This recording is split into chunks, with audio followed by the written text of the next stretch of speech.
All right, and we're live. Thank you, everybody, for joining us tonight. This is the Sunday Gamma Quadrant stream here on Roleplay Network, partnering with Heroes Wanted.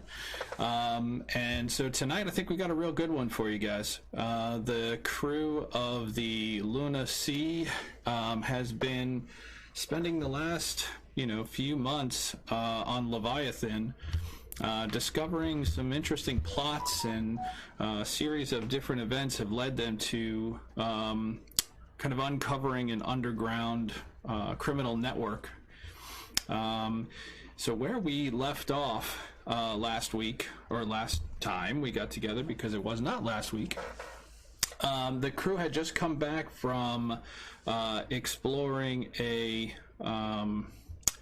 hideout where they came across some information that told them about 3 different terrorist plots, or 3 different planned events that were centered around the Natural Order terrorist cult, which operates here on Leviathan.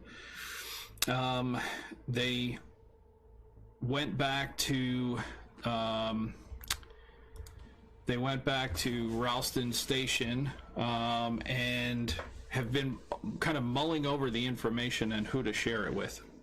And that's really where we left off. So where we're picking up is we're picking up with the crew kind of after a night's sleep from that event, still not having shared that information with anybody amongst the Leviathan Rangers. And so without any further ado, I'm going to bring the crew in here, so stand by 1 second. All right, crew, how is everybody tonight? Never better. Good. Yeah, we're all good. Hanging in there. Awesome. So you guys kind of got back, and it was late, and you kind of huddled up and decided, you know what, let's think this through before we share any information with anybody. Managed to get some rest, heal up some of those wounds that you suffered during our last expedition, and so morning rolls around. And Kadura, when you wake up, you find that your PDA is flashing, indicating that you've received a message from off-world. Is it coming through encrypted, or any sort of like emergency signal or anything like that? It is an encrypted communication. It appears to be coming from Luna Bravo Station, but it appears that a portion of it has been lost due to subspace interference. So the transmission is just full of pops and hisses, and despite your best efforts, you're only able to kind of make out bits and pieces of it. So what you can make out is it kind of plays like this. So it's a video transmission. The video is kind of lost. The audio is scratchy at best. So I'll kind of do it for you and let you know what you hear. My father fought with you in the Clone Wars 30 years ago. Exactly. Obi-Wan Kenobi, our only hope. Anyway, so the message says, Luna C to Sector 16, Grid 2. Unauthorized transmit interference disruptions. Suspect mask scan. Samino ship lanes disable at and then it cuts out. So from that, and I put it in the chat for you guys so you guys can see it. But from that, you may be able to, immediately you can, and let me share the Leviathan map for you guys real quick. Actually, I'm going to kick over to the Fantasy Grounds tabletop so that our friends following at home can see as well. All right.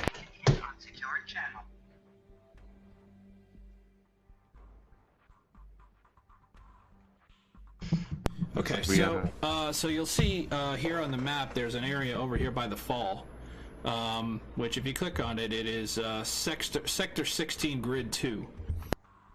So you know you've been on Leviathan long enough to where you have a general sense of kind of the sector map, and you know Sector 16 is the region of the falls. Grid 2 is kind of in the foothills of the fall, and so referring to Sector 16 Grid 2 gives you a little bit of a pause, because you know that area is off limits for rangers, based on the fact that you're told on your first day, like, hey, we don't go into Sector 16 because the radiation levels will kill you. And then kind of scuttlebutt around the office, so to speak, basically says that when people first took up settlement on Leviathan, that area was used for scientific research, but at some point there was some kind of an accident, and so as a result it was shut down.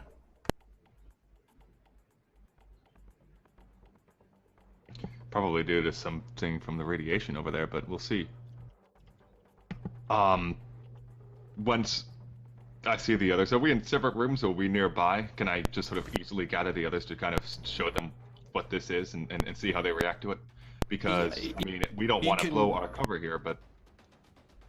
Sorry, you can get everybody together using your comm links. I mean, you could raise them, on the line, and ask them to kind of meet in your room or meet in a common area. Oh my god, group call. Just like back in high school. That's right. AOL chat. Yeah, exactly. Oh, I say a name brand? I'm sorry. We all have a group. Do we should name it something specific. Like, the lunacy or something like that. But anyway. Sure. Beep boop.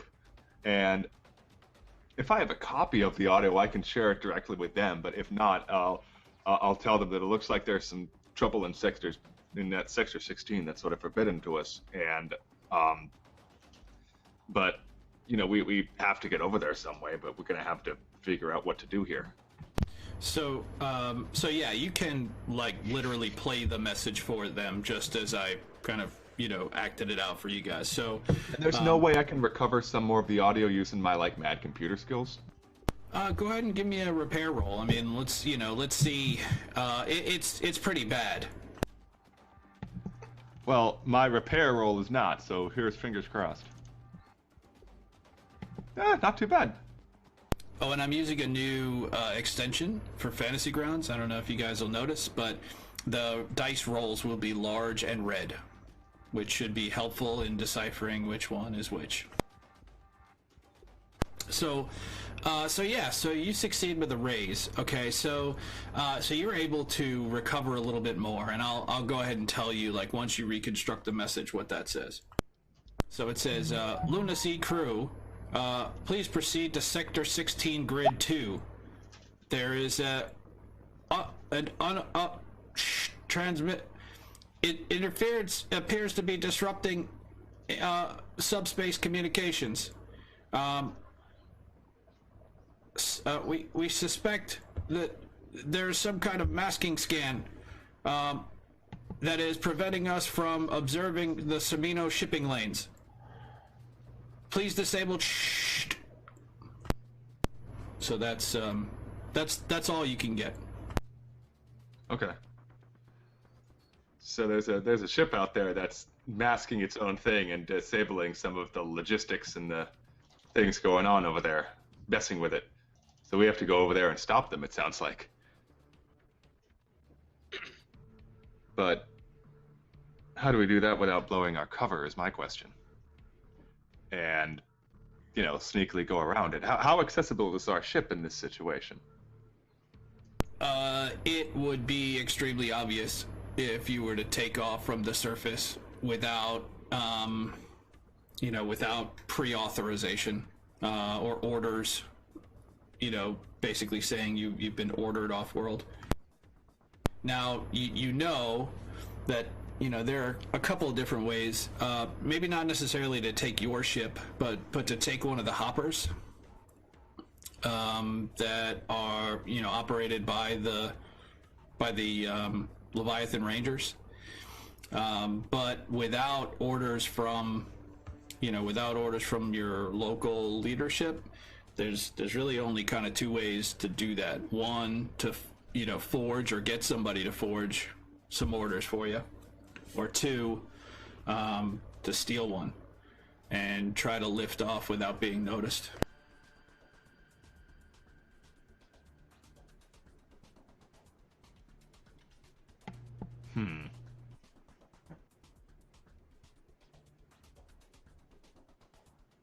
We could also lie to somebody and say that there's some other special mission that needs our immediate attention, but So not sure how well that would go over.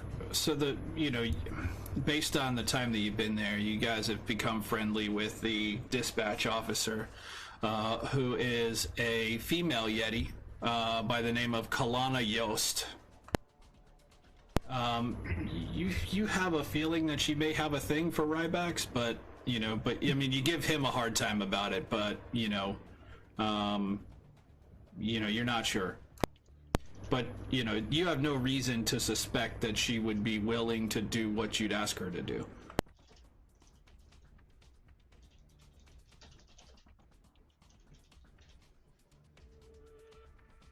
We can always try. No reason not to give it a shot. That's what I say. Yeah.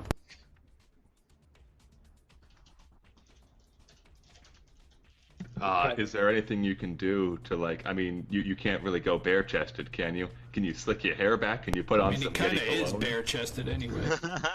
Yeah, I mean, he can't wear something tight-fitting because he usually doesn't wear anything. So I'm trying to find out the ways to spruce up his appearance and get his Yeti pheromones or whatever going. How about some Yeti pheromones? Do those exist? Do they come in powdered form that like rich people use to get it up when they can't? I could bring over some dinner. Cook up some Yeah. stew. Yeah, I mean, so you're not aware of kind of some default, way that, that he would do it aside from, laying on the Yeti wilds, so to speak, right? Play it up, a little flexing, maybe some stew or something, but, this isn't something that he kind of does regularly, so.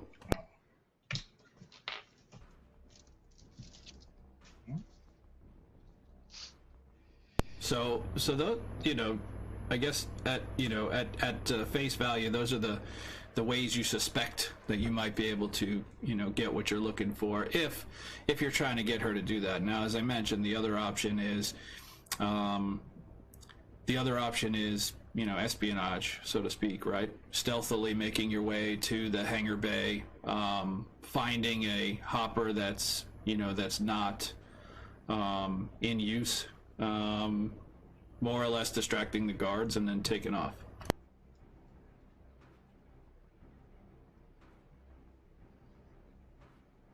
Now, what would forging documents entail? Well, it would still need to be done by, somebody on the dispatch team, right? I mean, you wouldn't have access to the credentials or anything that you would need, because you're not like physically creating a paper document, right? You're logging into a system. You're creating a kind of dispatch record that says, hey, the crew of you guys are authorized to take a hopper, to go on some mission.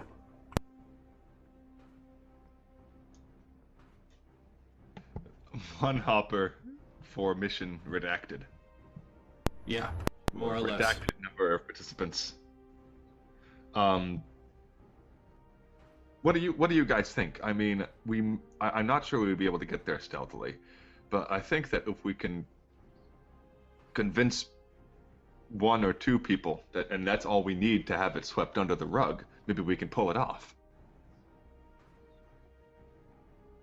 I was just resetting the bennies in case you were wondering. There are multiple people that can realize that a ship is gone and they can follow it. There are multiple people to recognize the document, but if it's one person to pull the string to, Little choppy on the mic. really? Yeah. Yeah, just heard. Well, So what do you guys What do you guys want to try? I mean, and if if you go the persuasion route and are unsuccessful, then you could always try to stealth your way over there. I mean, at that point, what else is there to lose? I still think persuasion should be our.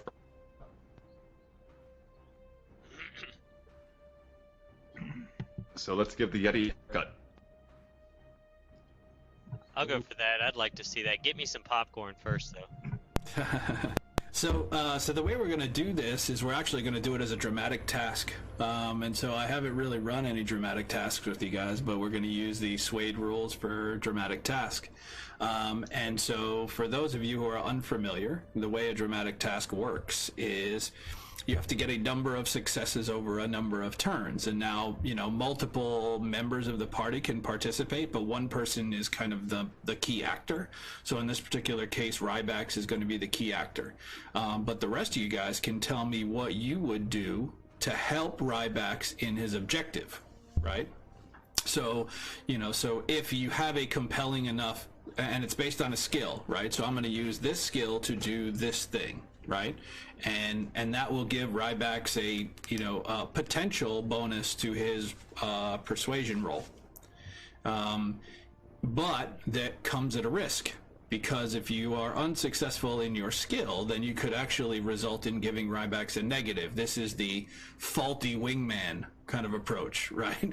Where you got this buddy, and and you try to talk to a girl, and in the middle of talking to the girl, the buddy tells the girl about some embarrassing or painfully obnoxious thing you've done in your past. So which of you would like to participate in the dramatic task? So the success or criteria here is you need to get 4 successes in 3 rounds. Okay, and so basically the way that it's going to work is, for those of you that are going to participate, so Rybax is going to participate, by default. So you'll notice in the combat tracker that he's going to have a dramatic task section, and I'm going to deal him cards, and I'll explain it more when we get closer, but I'd like to get a sense of who's going to participate and what skill you think you could use to help Rybax persuade Kalana Yost of his intentions as a potential suitor, and for her to violate her oath as a Leviathan Ranger and forge some documentation. Do you think astronavigation could help? Unlikely. No. I actually think that if we try to convince her that there is some sort of secret mission that can only be solved by us because of our specific set of abilities and the chemistry we have together, I can say, for instance, look, I'm one of the best pilots that we have, and if something terrible happens, I can fix this up and get us going, etc., and I'm completely needed. And Rybax is as well for his sort of raw power. Now, if we, that could be my sort of thing, like telling her about my piloting skills or something, or convincing her that I'm an awesome pilot or a Mr. Fix-It kind of thing. And it sounds an awful lot like persuasion to me, right? You're trying to be persuasive as well, but true. But, I mean, there are other skills you could use, like for example, computers, right? Potentially you could use your computer skill to social engineer.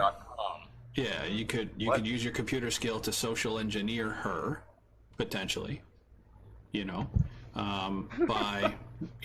By basically offering her or giving her information about computers that she might not be aware of, considering that the bulk of her job occurs interacting with a computer.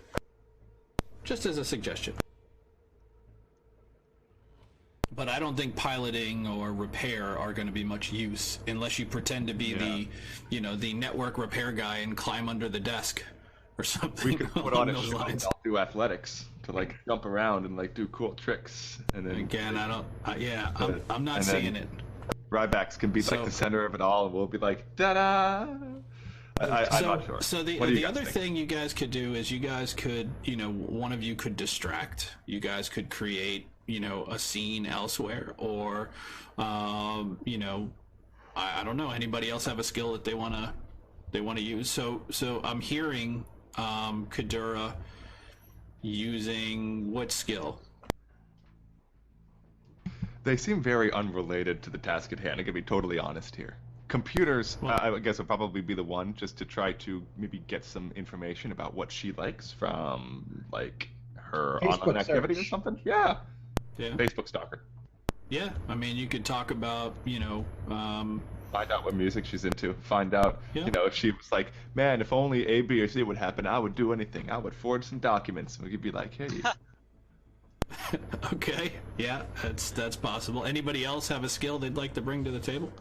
I would love to step in here. I'm a bit of a Casanova on my neck of the woods, and I would love to contribute my persuasion. And I could do a little bit of chatting with her beforehand and tell her that we've got an important mission that unfortunately, due to the secrecy of it, we can't even put in the dispatch. And we need to be able to get this through. And our hero, the guy who saved my ass plenty of times, the great Yeti himself, he's leading the way, and this would only bring honor and glory to him. And I'm a robot, I can't lie. Yeah. Well, I can also see, and I don't want to put words or sounds in this case in your mouth, but playing. He doesn't some, have a mouth. Playing some, like kind of romantic music, or yes. like a little, a little Barry White, something. That's bet. Okay. All right, I got you. Okay. I could T be a Prime, hype is there anything that you think you might want to bring to this party, or you want to just kind of hang back and watch the epic fail that's about to happen? I have no real skills other than I could kill her. Can I use my repair skills to increase the sound quality of this Barry White? Like, get the bass going, Yeah. Okay, all right. So so you guys can work together. You guys are like one conjoined wingman. So you got Kadura like Gross.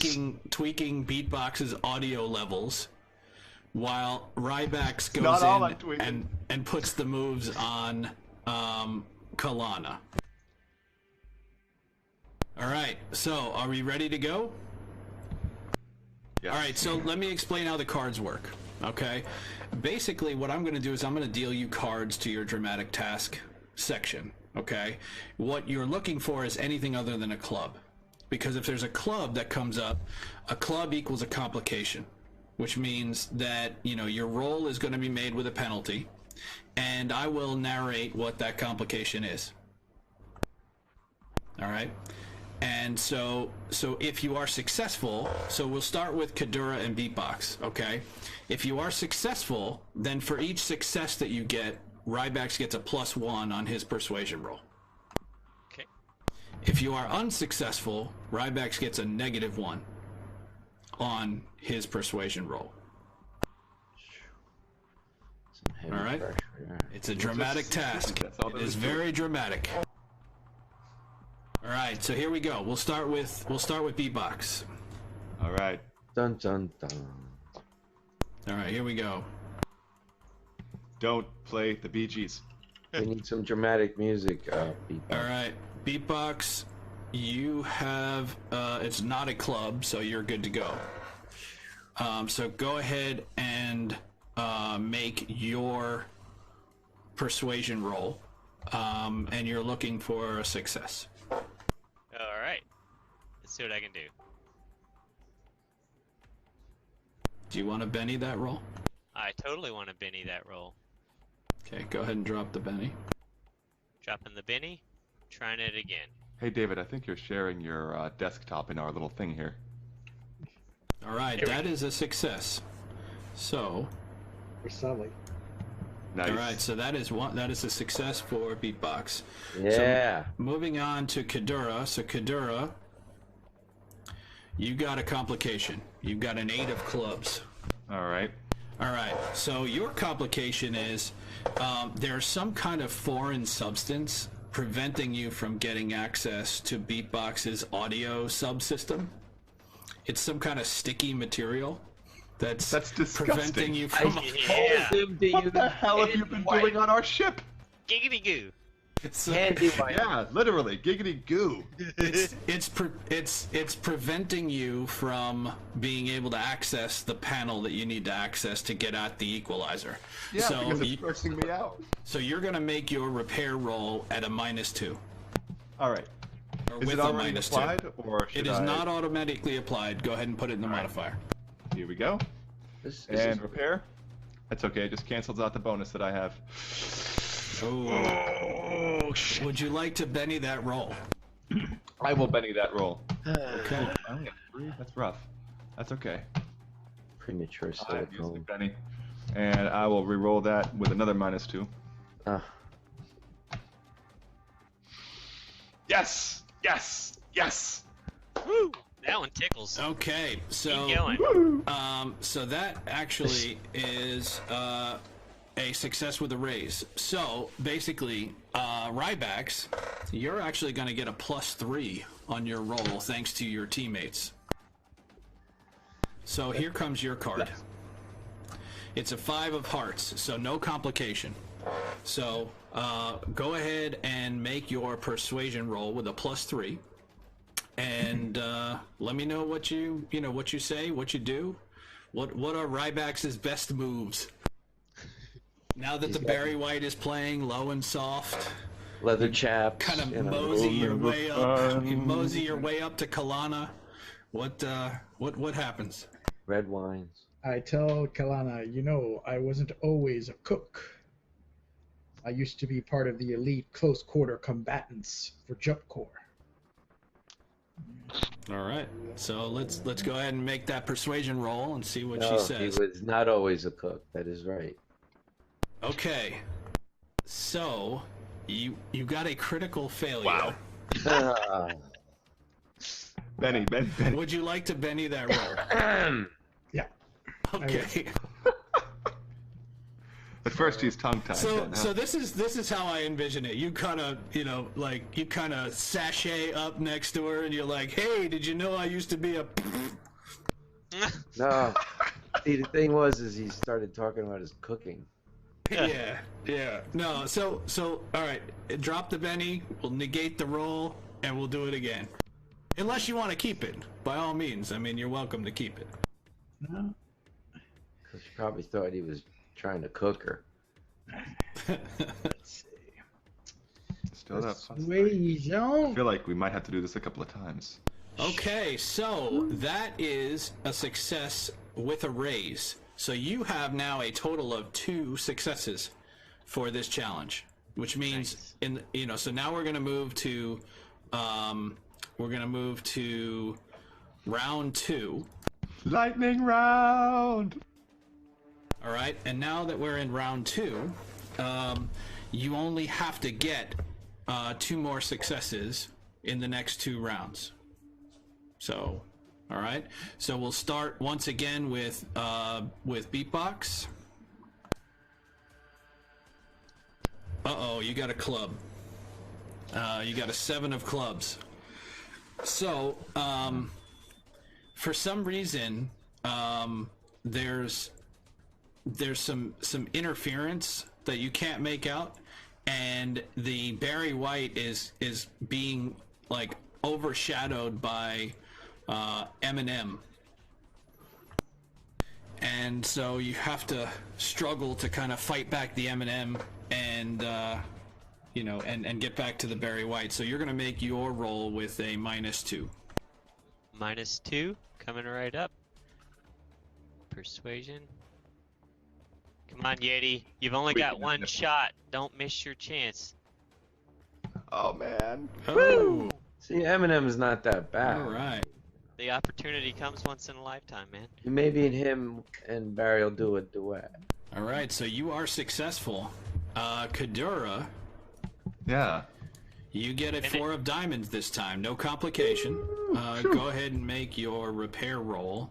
Now you notice that beatbox, kind of drifted off, music, the appropriate music there for a second. Yeah. But managed to get him back. So go ahead and make your repair roll. No Well, penalty. hang on. What about the most important question? Has he stopped leaking? I'm never It's- gonna stop. Premature silicone. Yeah, so you managed to pry the panel open, Gross. you know, with with your last roll, and now you have access to the equalizer.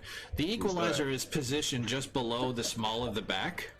Yeah. There are a series of sliders, and you know, and basically you'll need to, you know, move the sliders to the appropriate position to make sure that the, you know, the bass and treble are at appropriate levels. You better not be enjoying this. I love it. Oh, and Mega, did I get a raise on mine, or was it just a success? Yeah, you did get a raise. Yeah, that is correct. So you're going to give Rybax 2 points. So Kadura, you got a 7, which is a success, but it did not get a raise. Did you want to Benny it, or are you good with the success? I'm good with a success. All right, Rybax, we are back with you. You now have a +3 thanks to the amazing teamwork of your, you know, shipmates. So here we go. Here is your card. It is a 2 of diamonds, no complication. You're looking real good. So go ahead and make your persuasion roll with a +3. All right, I want to recite a poem about fungus. Very romantic. There's a fungus among us. Oh! Wow. It's a sweet spot. Wow. I didn't know it The was such a fungus wins her over. You proved me wrong. So now you've gotten 5 successes in 2 rounds. You're looking real good. However, there is a chance that all this could be for naught in round number 3. So if we get to round number 3 and you critically fail your roll, then you will lose this challenge. Otherwise, you're home free. Benny. So, starting now, we're entering round number 3. Beatbox, you're up first, and you've got a 10 of hearts. Fitting. No complication this time. Okay. Let's see here. Persuasion. That is a success. I I'll keep imagine the you want to success. keep it. Okay, there we go. That's 1 success. Kadura, you get a 6 of diamonds. No complication for you either. All right. Hearts and diamonds for the So, lady. I just need to make a couple more adjustments to the equalizer, and it'll just be exactly where I want it. I think I got it. That is a 6. I think That I is got a it. success. I can All right, so Rybax, it's your turn again. Last go round. You have a +2 thanks to your shipmates, but no complication. You get an ace of spades. Woo! So go ahead and make that roll with the +2, and don't critically fail. All right, I'm not sure if I want to show her my manhood or my sword. It's What's the the same difference? thing. Yeah, right? Yetis have pointy ones.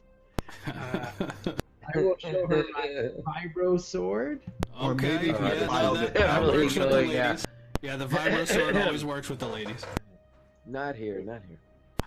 All right. All right, that is a success. So, with a total job, of 6 successes in 3 rounds, you are successful. Kalana is absolutely enthralled by Rybax. She thinks he's the greatest thing since sliced bread. And though she seriously contemplated not doing this, she understands, you know, that this may help her in more ways than one. So she creates a shipping or a manifest, which will allow you guys to get a hopper, and she tells you go ahead and take hopper number 6 out in the landing bay area. And she says, but if anybody asks, I had nothing to do with this. Oh, of course. All right, so dramatic task success. So congratulations, guys, on your first dramatic task. I hope it was as enjoyable for you as it was for me. What did we win? You won you won a hopper to I'm your gonna mission. just I lean laughed over at to Rybax, and I'm gonna say, make sure you take that girl out on a nice date and show her a good time when we get back, just so she doesn't harbor any resentment to us. Is that what Beatbox means when he says I took one for the team? That is correct. Yeah, I mean, so I should have started off with this, but for a Yeti, Kalana is a solid 4. I mean, she's she's nothing to write home about, but she's also not a bottom feeder. But from that perspective, you think, okay, well, maybe what she lacks in attractiveness, she'll make up for in resourcefulness, which is another characteristic that the Yeti are attracted by. So Don't her worry, teeth man. have We'll been get you super drunk. professionally- Her teeth have been professionally gapped. All right. We well, can take her out yeah, for a makeover. what do we have? We have a hopper or a permit? What do we? You have a transport manifest, right? Which basically, when you go out to the landing pad area, they're going to ask you for your manifest, and you're going to give them the manifest number, which she provides to you. So this is this is like SOP. This is like standard procedure for checking out a hopper, right? You go there with your orders. They issue you a manifest, and then you give the harbor master the manifest number, and they direct you to the vessel that you're assigned to. Okay. So is that where you guys want to go now? Is there any other requirement for liftoff and transport? No, you just need the manifest. So the manifest has all the information that's required to justify you taking the hopper. We're going to that alleged Sector 16 Grid 2. Yeah, that's not what the manifest says. No, The manifest says I you're... understand, but that's our intended plan if we were Yeah. to leave. Well, gentlemen, there is rumors that scientific research and deadly levels of radiation. Do we have any way to detect radiation? The hopper does. Any way to delay or suit protect us, or at least try and reduce any effects of such radiation available to us? The hopper has like hazmat suits or Radex suits, Yeah, sure. which you could use. Sounds like we're close to ready. I'm not worried. Yeah. I ain't worried. We can change the logs, do whatever we can. I can make this hopper say we came from the restaurant at the end of the universe if I wanted to. Yeah, she just in parting, Kalana says, "Be sure to turn off the transponder once you get past the Ralston beacon. That way they won't be able to track where you're going." You got it. Of course, baby. This isn't kindergarten. And then if anybody asks, it was a malfunction. Always.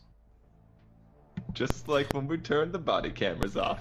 And she kind of gives Rybax a really awkward wink, like deliberate, like. And and she says, "Be safe. I'll be waiting for you when you get back." Stand behind him. All right. So you guys want to head to the hangar bay? Sounds good. Okay, so you guys make your way there, and you've made the walk at least a dozen times, right? When you've taken hoppers out for other missions and patrols and stuff. So you get to the harbor master's desk, and they ask you for your manifest number, and you provide him your manifest number. He kind of punches it up on the computer, and he says, "Oh, okay. So it looks like you're assigned to Hopper 6. She's right over there. Anything you guys are going to need before you head out?"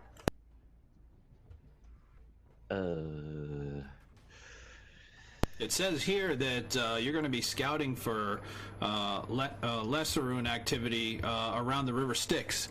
You guys have some barriers or some Lesserune rifles? Just in case it gets hairy? I should still have. Let's see. we have the laser-on rifles, but I'm not seeing them in. I still have a portable static field generator medium. Mhm. Yeah, that's what he's asking about, is whether or not you have one of those, number one, and then number two, if you've got, laceroon rifles, which would be helpful. Mm-hmm. I Yeah, we're don't. I gonna have a need. couple of blaster rifles. Can I grab one of those? I'll have to drop what I have. How much does it weigh? I'm right up Yeah. against. I'm always right up against my encumbrance. It's gonna weigh a ton. That laser-on rifle's like it's like a tactical weapon. It's like 40 pounds or Oh, something. okay, yeah, I can't carry that. Yeah, I know. It's a beast. It's That's why I 60. handed- 60 Now, pounds. Oh, I'm sorry. Yeah. Woo. And at that point, it might as well be a ton because it's just too much. But Tribex, I gave him one. Well, I mean, in game, in character, I handed it to him when we were traveling prior to this last, event when we were with the Apex Predators. We did have them. I have a prod on me, and a trank rifle. Let's check the party inventory there. Yeah.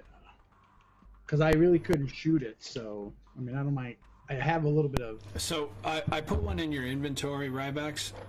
You can just carry it to the ship or to the hopper and leave it in the hopper. But yeah, you have one in your inventory. Okay. Yeah, because it's heavy. Fire the thing requires strength. It's if you go to your inventory and you go to the weapons section, you'll see it in there. But carrying it, it's basically you're encumbered, so you're gonna have to put it down when you get aboard the hopper. Otherwise, it's gonna slow you down. Trying to see what I can dump. I even have the 40 rounds of ammunition there. It shows in party inventory.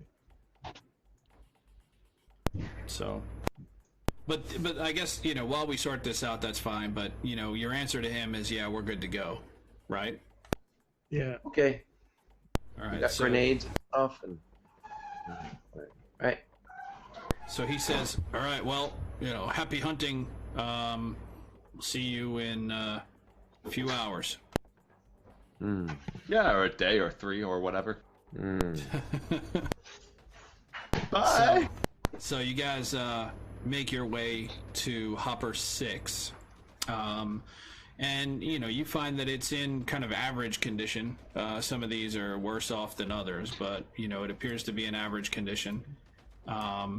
And generally speaking, everything appears to be functioning properly.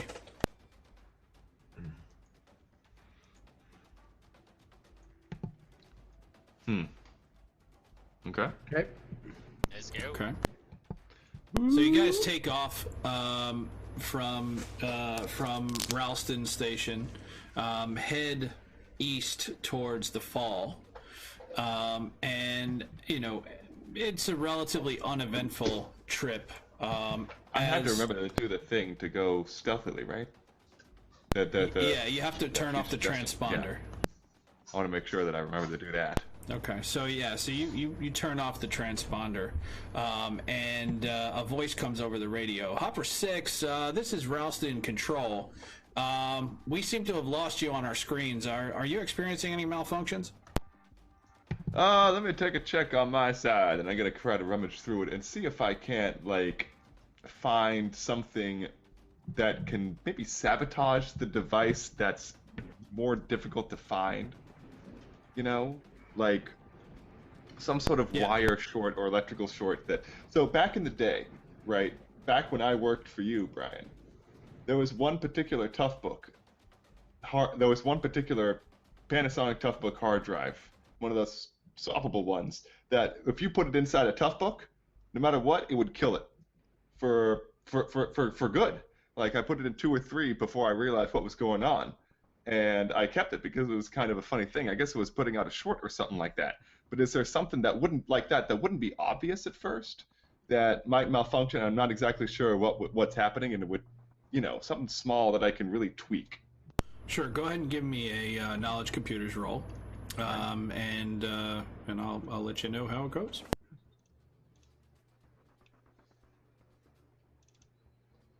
This is what I do, boys. So, so you know that on the secondary power relays for the transponder, if you jump the primary and secondary power relay, it'll short out both power relays. And this happens sometimes based on atmospheric conditions. It's not uncommon. You know, a lightning storm or any kind of weather could result in an arc moving from one to the other. It's just a poor design. They were designed poorly, and if you build up enough static electricity, it'll jump from one to the other and it'll short out. Now, if you just took a little jumper wire and touched it from one to the other, it would have the same effect, but you know that it would be relatively easy to play that off as a weather anomaly. And then even if somebody inspected it after the fact, there's really no way that they could dispute that that was the case. Right. Okay. And it can't be repaired from like where we are easily. It would have to go back to base to be fixed or replaced, or. Yeah, it'd have to be replaced because you've lost the primary and secondary power relays, so you wouldn't have replacement transponder power relays on board the hopper. Okay. I'll go back and let them know that appears to be. Some of the static from the inclement weather around here that seems to be messing with our transponder. I apologize. We're very close to our destination, and I would turn around if this were time sensitive. I apologize. No, don't worry about it. It happens all the time. Those damn things. Just make sure when you get back, you take it to maintenance. Ralston out. Perfect. Moving on, boys. We'll head to the fall. All right. So as you approach Sector 16, like almost all of a sudden, right? All the sensors begin to freak out.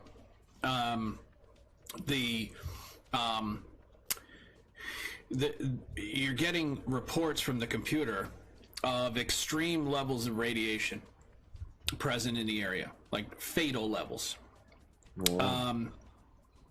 And as a result of all the instrumentation flaking out, you're going to have to pilot the hopper by sight only. You're not going to be able to rely on your instrumentation. And so basically what you're going to need to do is you're going to need to land it manually, which is not necessarily an impossible task for you, but it will require a piloting role at a significant penalty. As a result, if anybody else wants to try to assist, let me know what skill you'd like to use to assist to maybe negate some of that penalty. So the penalty at this point is a -4. So can I suggest a notice roll to notice the goddamn cliff? Yeah, I could throw some notices. yeah, so if you got somebody who is basically going to act as the eyes while Kadura navigates. I mean, typically under normal operation, you've got a display, but primarily you fly by sensors, right? It's an automated process. And so, so flying the thing manually is a bit trickier, but, definitely benefit from somebody with a keen sense of eye, or a keen set of eyes, just scoping out where an appropriate landing area might be. So, all right. So I got T Prime with notice. Anybody else? I can try with repair. I don't know if that would help too much because the instruments are screwing up down at the bottom. But if I can try and sink my way in and cut through the radiation and maybe help them with the navigation, I'd be willing to help with that. Okay. So yes, you'd be able to help with repair. But your repair rolls are going to be made at a -2, Okay. because the the source of the interference is unclear, right? So it's going to be a bit challenging. Anybody else? All right. Okay, so go ahead and make your repair roll first, Beatbox. And T Prime, you can make your notice roll as well. Is this another dramatic task? No. Oh. Okay, so T Prime is successful. Beatbox is successful. So you negated 2 of the 4 points of penalty, but it's still going to be difficult to try to land this thing successfully. So What? Beatbox technically got a raise, didn't he? no, he got a 5. Oh, you're right. You're right. So all right. So go ahead and give me a piloting roll, Kadura, with a -2. Right. No problem. I got this. Oof. Okay, I'm gonna use it, Benny. Okay. -2. So the way I figure this is going down, like, Kadura takes pride in his knowledge about technology and his ability to pilot a ship like an extension of his own self. You know, growing up, he was almost kind of arrogant in that in his education and everything like that. And but you know, it actually came from some pretty good talent. So when everything around him is going wrong, like, he gets mad and starts like cussing at things, just like, "God damn it, you fuckers! Don't fail me now!" And he's like just punching some things, trying to get some accurate readouts from something, but it's just not working. And he's looking over like, "Watch out for that goddamn! Warn me when you see a big old rock face coming through." So he's just desperately trying, and I got to use another Benny for this. This is not fun, but hey. Brace for impact. So basically, what's happening is the hopper is like shuddering. You know, it's like it's gaining altitude and then quickly losing altitude. You guys are kind of bracing yourselves as Kadura tries to right the vessel. Just all 4 hands, all 4 arms, just like going absolutely crazy on all the controls. And T Prime is yelling, "Pull up! Damn it! Pull up!" I'm making crucifix symbols. Yeah, right. The Yeti keeps yelling, "Brace You're for too impact!" low. It's super You're foggy. too low. 5 seconds. There's a huge like Pull spike up, of rock pull just up. coming out next Brace to us. for impact. Beatbox. Oh no! All right. No! So, you don't have any other bennies. So we're gonna have to stick with that roll. No! So, the hopper begins to kind of tilt, and you guys, you're coming in a little bit fast, and it drops quickly, and it comes in contact with the ground, and it kind of bounces once, and you hear metal, being like sheared off the bottom of it. You hear, like the landing gear, or the landing pads just being ripped off, as the hopper kind of crashes to one side and begins to slide on the ground. I'm gonna need all of you guys to give me an athletics roll at a -2 to avoid being injured as as part of the crash. I've been a lot of. Oh wow! No big deal. Okay, so as of right now, Beatbox and Kadura are fine. T Prime and Rybax are both potentially going to get injured, unless you want to use a Benny. I'll use a Benny. I've been sitting here all night, so I'm Benny it up. Okay, so Rybax, you do not want to use a Benny? I don't know. All right, you are going to take 1 wound. As you're thrown from your seat, you fly by Kadura and you smash into the glass on the front of the display, and kind of slide down the panel as the shuttle kind of comes to a stop. Go ahead, T Prime. You can make your roll. All right. Well, What's it going to be? you Still got 2 bennies left. Nah, yeah, whatever. No, I'll see where we go with this. Could be Monday. All right, so you're going to take. So you're going to keep the roll. Yep. Okay, so you kind of smash into one of the side bulkheads, and spin around almost like zero gravity as the shuttle hits. And as it leans to the side, you kind of like your arms and legs spin, almost as if there's no gravity in this thing. And then as it comes to a stop, you fall quickly and smash to the ground. You're also going to take 1 wound. So Rybax and T Prime both 1 wound each. You applying it, or you want us to? I'll apply it. That's fine. Okay. And you feel like the wind has been knocked out of you. There's a big hole in the side of the hopper now where the hull has been torn and kind of peeled back a little bit. When everything kind of comes to a stop, T Prime, you're like half out of the hopper. Just at the last second, you managed to grab onto something and avoid being thrown from the hopper. So, you land on the ground, and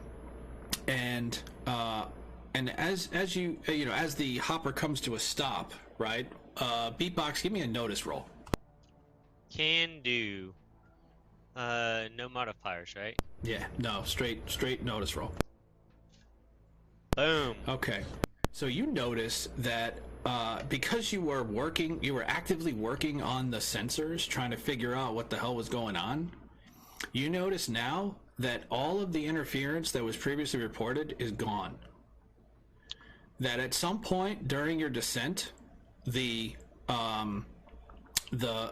interference just stopped, and so now that you're on the ground, the hopper is no longer affected, and the radiation levels report as normal. No threat at all.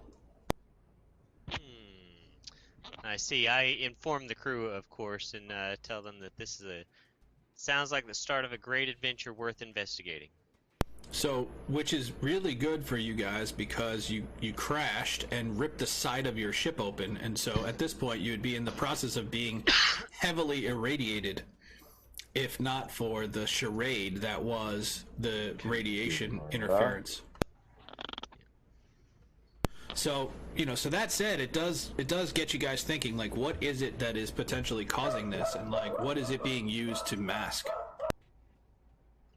Because if everything you've been told about the fall is not true, then what the hell's going on here? Lies.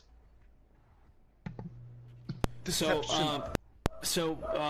you guys, again, Beatbox, as you're kind of mulling over the sensors, the sensors also report that there is a small structure approximately 2 kilometers to the south of your crash site. All right.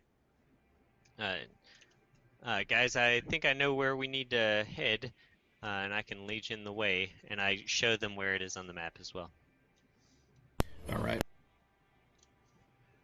So everybody kind of catches their breath for a minute, gathers themselves up, especially those that got thrown about the hopper as it crashed. You guys kind of make your way out, and interestingly enough, I mean, after your turbulent arrival, when you're out and on the ground, it's actually kind of nice day, right? It's sunny. It's, there's just a light breeze, you can hear the sounds of like distant, laceroons, far off. And one of you, hears what sounds like water, maybe a waterfall or something like that. Hey Drake, thanks for joining us. Appreciate it, man. Thanks for stopping in. So that's what you guys hear. So, did you want to make the trek to the compound that you detected? Can Daystar heal us? Yeah, he could try. I sure can try. You're looking a little, I got a little splinter here. I'm picking myself up from the debris, and I look around at the others, and I say, I'll give you each $100 to never tell anybody about this. It's viral. It went viral. Shit. Yeah, I'm willing to patch people up. Just line up and let me know who wants it. T Prime, you want to go? Yeah, I got this big steel rod sticking out of my back. I know the feeling. Believe me. Superstructure. Yeah, all right. You could reach around and grab it. All right. So let's see if I have anything in my inventory. Pliers. I do have some pliers. I will submit to your administrations. So you have a medic kit and you also have some metagel. Oh, so he's got Metagel, all right. yeah. And he's been using it. Yep, and that's what I'm looking at right now. Well, actually, as you break out the metagel, Kadura, you notice that the metagel container is about half empty. And interestingly enough, it's the same color as the sticky substance that was covering the access panel. Don't worry about that. He's been literally hitting the supply. Hang on now. We have to have an intervention here. Everybody, No, we don't. everybody gather around. Look, what is it about it? And what is some sort of substitute that doesn't result in us dying unnecessarily from our wounds? Healing is healing, okay? Has a lubricating. Can't you do something with a communication device, like shove it up your ass or something like that? Like, won't that get the prostate? I thought you meant literally. Yeah. Both. So the Medigel will give you a +2 to healing wounds. So you can go ahead and give yourself a +2 if you want to use one application of the Medigel. The medic kit. The medic kit is something that they would use themselves, or you would give to them, and it ignores 1 point of wound penalties on their vigor rolls. Gotcha.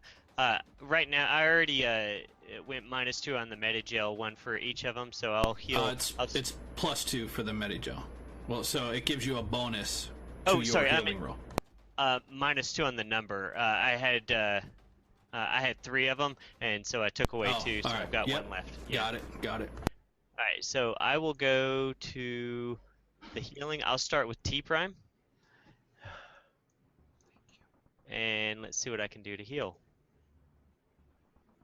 Okay, that is a success. So T Prime, your wound is healed.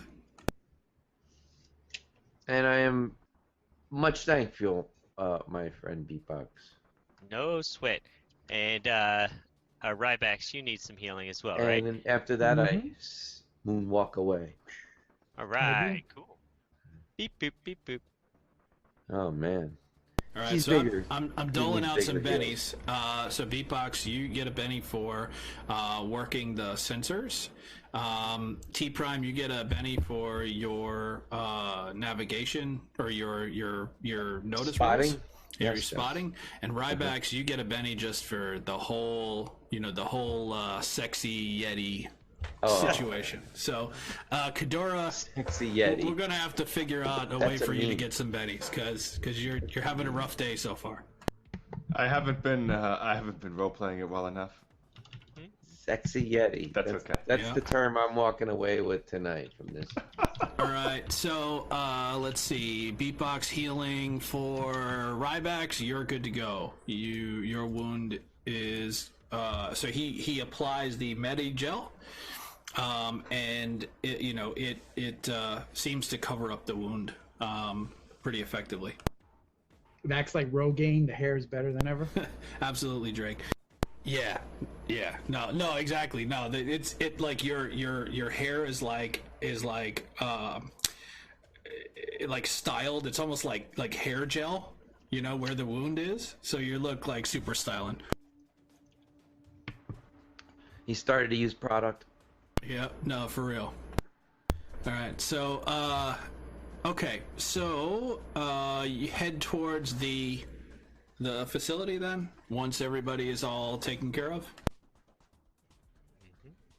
Yeah. Yes. Yep. Yeah, absolutely, Drake. So Drake says something like "Mary hair." Yeah, and that's pretty much dead on. gets all the references. Anyway, so as you approach and you get within visual distance, external signs indicate the facility is called Outstation H97M. The name is clearly painted on the external wall in large block letters. Wait, we heard that place before, correct? H97M? I don't know, did you? Let me check my logs. Yeah, I was going to say, Daystar, can you rewind your logs? Beep, beep, beep, beep, beep, beep. Because this guy has a skill in note-taking. Let's see here. Our services have trained him well.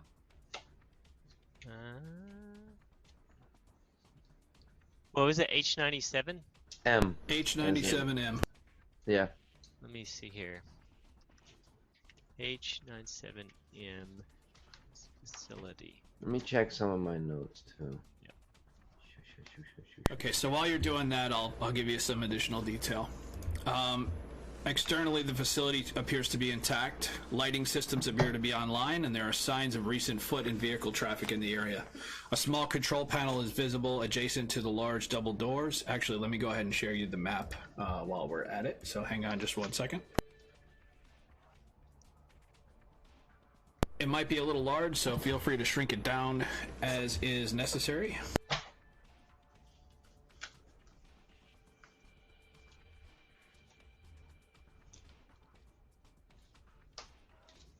Whoa.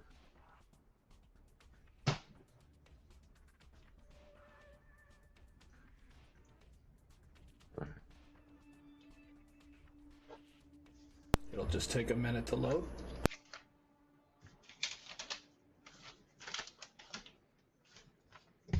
What if there was a battle map that was the Fantasy Grounds loading map? Whoa, And you mind spawned blown. at like the L. Mind blown. Horrors around every corner. Yes, no, it would be the end of the world. It's the end of the world. All right, so you're gonna see the lower left corner of that map once it renders. Yeah. Is what you're looking Yeah. for. Lower left. Yeah. That's where you guys are gonna be. Oh. Okay, We so shop in the same places for maps. it's a it's you know, so the facility is kind of carved out of the side of a kind of a hill. Hang on 1 second. Mega, Yeah. I know why I recognize the name. And I apologize to my teammates because I also use this map. Ha! All right. Well, that should make it interesting. I'm like, wait a minute, I heard that. Oh.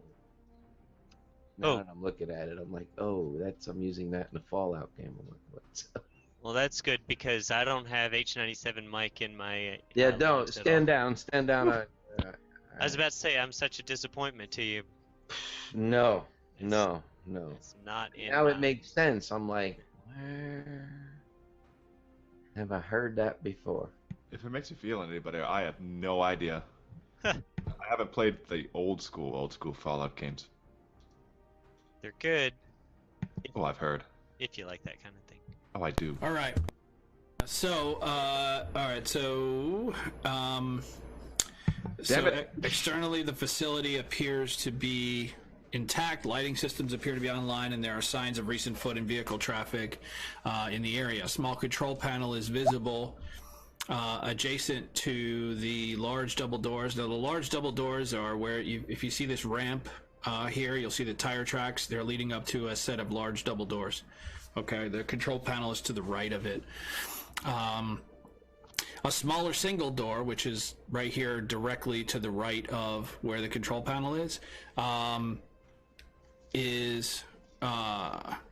visible. And the sounds of occasional lesseroons in the distance and the rustle of the light breeze through the sparse vegetation are all that can be heard. Generally, it seems pretty quiet.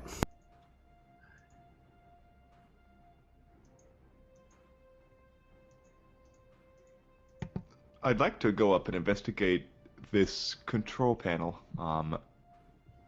to see if it just unlocks the doors or if it's an an ID hang on. thing. Let me go ahead and drop you guys on the map. You guys can sort yourselves out in your position.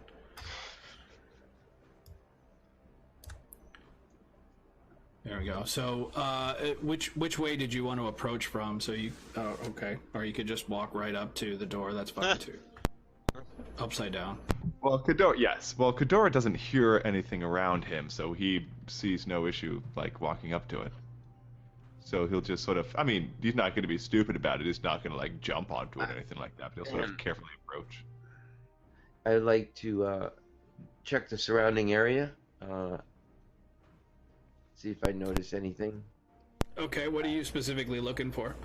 Well, you mentioned there were tracks, vehicles, and foot. Yep. I guess, right? Can I detect anything specific about those tracks?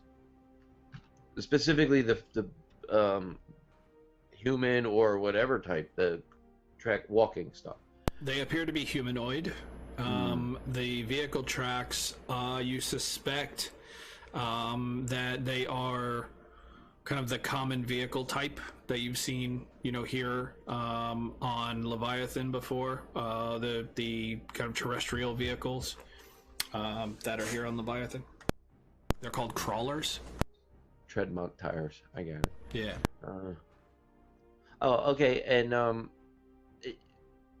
is there anything that looks damaged, or say if there was any fighting had taken place, any blood stains, any dried blood, any shell rounds in the walls or anything? Not outside. So from the outside, everything looks in relatively good order. I mean, it looks older. It doesn't line up with the same kind of architecture or design of any of the stuff at Ralston. It looks like it's been here a while. The walls are weathered pretty significantly. There's some fallen rock, which over time you imagine the hillside that this is cut out of has started to recede a little bit, but other than that, no, it looks like it's in pretty decent shape. Right. Okay. Okay. All right. If there's any supplies or anything else that external, might look at that. But I don't know if I don't see anything out of the norm. I could roll, see if there's any perception things needed. Yeah, I'm just saving you the roll. I mean, there's right. really nothing other than what I've described. The crates there are currently empty, and they look like somebody just kind of tossed them. Cast aside, empty. Yeah. So alrighty. And so now, and I'm just reaffirming the physics of the map. You have a double door straight north on the ramp, and a single door. Is it just to the right? Yeah, there's a single door right to the right of Kadura. Yep. All right. Yeah, all right. Okay. Okay. Okay. So Kadura, you're inspecting the panel. Yep, while standing on my head because it's that much more of a challenge. I'm gonna head over here and crouch down and give him any I'm gonna kind of cover the situation there. Just be alert. I'm just being alert with my weapon. My trademark weapon. Yes, the Reaper. Right. Okay. Nice. All right. So the control panel is currently displaying a numeric keypad with the numbers 1 to 9 and then star and pound as options. The door to the right has no visible handle or lock. You're familiar with the design and you think that it might be a mag lock door that is activated from the inside, almost like an emergency exit door. Okay. Now, does the control panel is it just the numbers? Does it have any sort of display on it? Yeah, no, it has it kind of looks like an iPad, but it's displaying the numbers 1 to 9. So 1, 2, 3, 4, 5, 6, 7, 8, 9. and then a star on one side and a pound on the other side.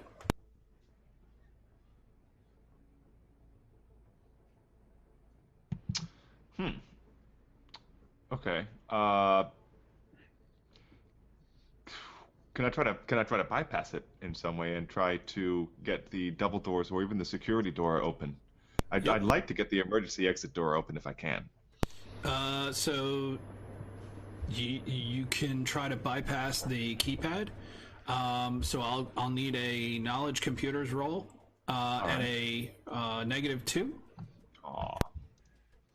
Well, I have no more Bettys left, guys, and this is exactly what happened in the thing. So clearly, this is going to work out great. See, I told you.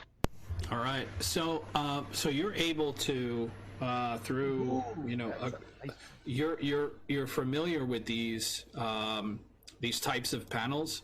They take you back to like when you were in elementary school. Commodore 64, right? Yeah, and you say to yourself, you're like, oh, okay, wait a second, I know how to get star, 8,1. Yeah, so that smelly nerd showed me how to bypass these things at Radio Shack. Yeah, so you take 3 fingers and you press 1, 3, 9 like 3 times consecutively, and it takes you to like a subsystem. Takes you to a subsystem menu of the panel, which will allow you to, basically open the door without knowing the passcode. It's like the reset code for a digital lock. Like Kevin Mitnick there. Very cool. Okay, so I'm gonna signal to the others that, and I'm going to maybe back off from the door and say, look, I can get you in. Maybe we can go through the emergency door, but maybe it'd be good to open it, hide, and have whoever's stealthiest, have perhaps T Prime check it out and see what's in there. That works. So, I might go there, still able to reach the control panel, and once T Prime is in position, I'll open the door. Okay. GM? Yeah. I'm just taking into account that ramp looks like it goes up a little bit, so I'm crouching down to the side in the corner. Yep. Sort of creating, okay, you get where I'm going, right? Yeah, What I'd like to do. And I can see down it's about a 3-foot rise. Perfect. So, Right. yeah. I've got a good deal of cover. I can prop my weapon up. It's a good perch. Yep. And if somebody wants to open that door, I can see down into there. If anything comes bolting out, I'll pull the trigger, or whatever. And then if all the coast is clear, I will take point.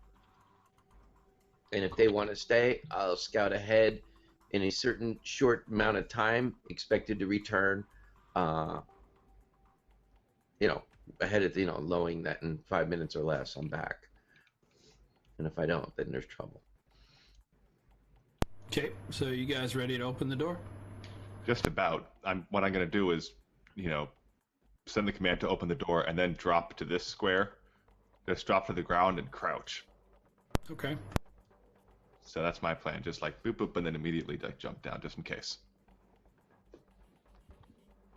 And Rybax, you're going to stand right there on the ramp? Shield at the ready. All right. Daystar, you are so lucky we have a ramp. All right, so you guys ready? Beep boop. All right, so here we go. Okay, so so as the door slides open and light pours in. Sorry, what we're doing? Was that the main doors or the emergency exit? Because if we could do that one, that's what I wanted to the do. emergency exit. That panel does not control the emergency exit door. Oh, okay, never mind then. Okay, so hold on. So as the door slides open and light pours in to the space within, 4 figures. Let me just reveal those guys. There we go.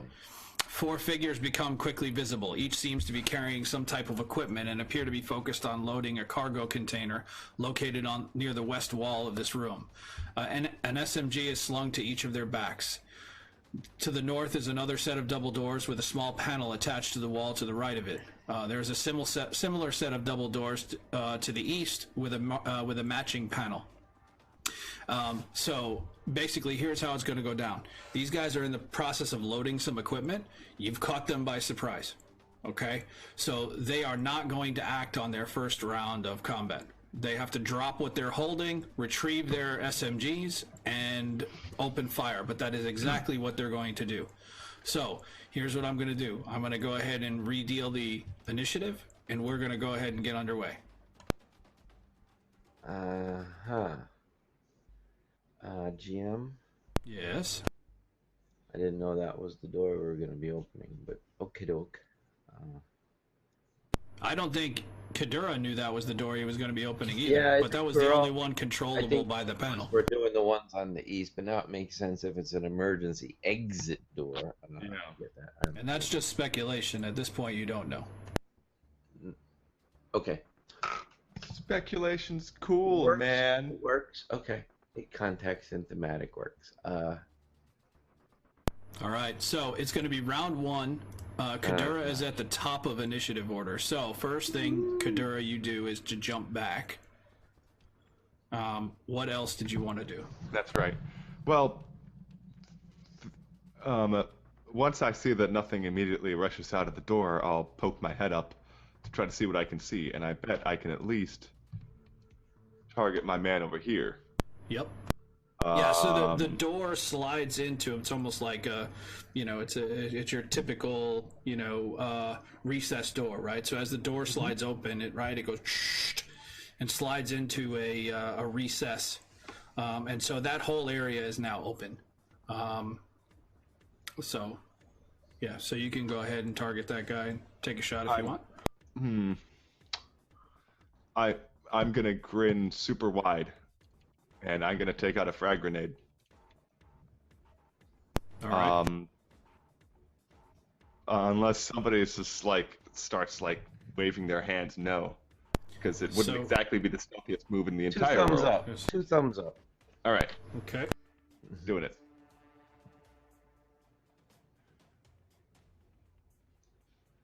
How many do I have? So hold on, let me just draw the burst template real quick.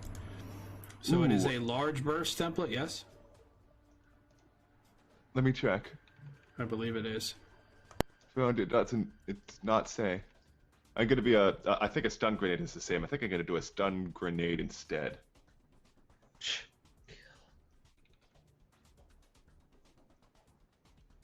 Might be slightly less damaging. So where were you gonna try to put it? Just in a place that hits all of them, but I guess like in the back corner, right in that, try to exactly throw it in that between corner. them. Yeah, throw it over the shoulder of the guy to the southeast and try to get it in one of those 2 back squares under the bench. It's a cargo container. Oh, okay. So Might like blow the right lock. there. Yeah, Like okay. that works for me. All right, and so this is a stun grenade, yes? It is. Okay. Go ahead and make the attack. Nice. Okay.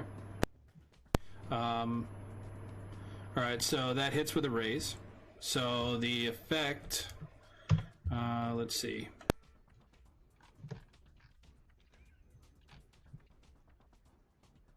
I'm not sure. I think it just does stun. Oh, okay. Okay, a large burst vigor. template, vigor roll or fall prone and incapacitated.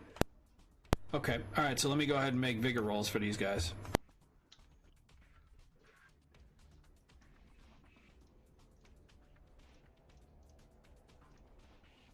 All right, vigor roll for number 1, successful. God bless Vigor roll grenades. for number 2, unsuccessful. Number 3, successful, and number 4, unsuccessful. So 2 and 4 are going to be prone and incapacitated. Okay, here we go. Prone for number 2, and prone for number 4, and then incapacitated.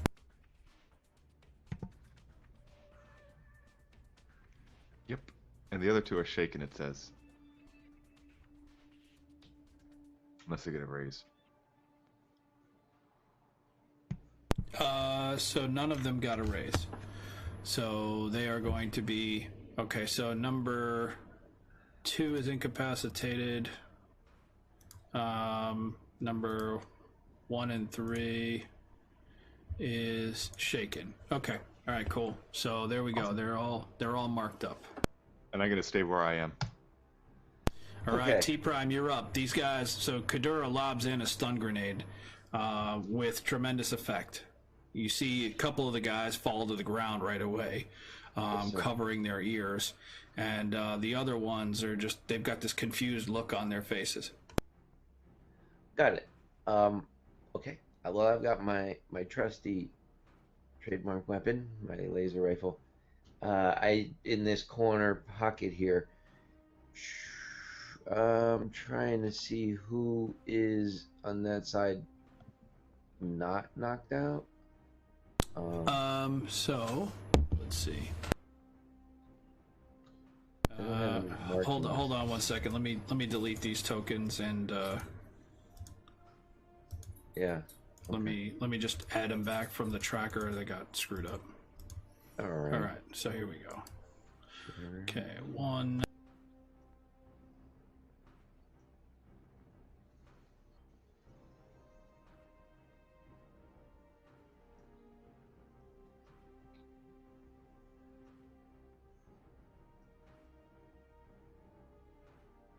Okay, so so the top guy is shaken, the middle guy is incapacitated, the third guy is shaken, and the bottom guy is incapacitated. So okay, I think I see those little tiny icons on. Yeah. I don't know why they're so small. It's in the options, but we'll go over that later. So I guess I need to maneuver to get in front of the door. I guess I have to go here, correct? To fire? Yeah, to be able to get line of sight. Yep. Okay. All right. We're working with that. So.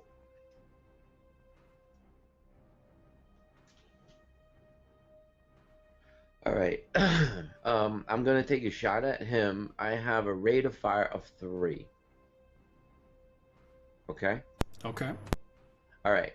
I got the picking up of the weapon, you know how to shoot that. But now I have double tap and trademark weapon.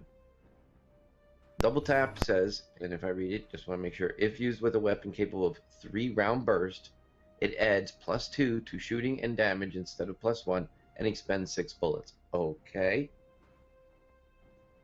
And trademark weapon, if this is the weapon of my go-to weapon, I add +1 to my shooting rolls as well, and Okay. +1 to parry even if it's ready. So, in a sense, I get a +3 at this, but even without my aim. Yep, that's fine. All right. I'm gonna attack. The guy right in front of me. I don't know his number. That is number 3. So from top to bottom, it's 1, 2, 3, 4. Okay. 3 is incapacitated right now. I've got him targeted, so Okay. it looks that it's hard to see in the chat. He's not dead. He's just basically knocked out. Now, Well, because he falls to the ground and he's prone, he will have cover from your shot. So you're probably better off targeting somebody that's not prone. Oh. So either can you 2 tell or me 4. which- Number 2 or number 4. Okay, then I apologize. This guy? Yep, that guy. That guy is What is that guy? well, hold on, let me see. So let's see. 1. Hold on, let me put the names on them so that I can see what the hell they are. Mm-hmm. Makes it a little easier. Sorry, guys.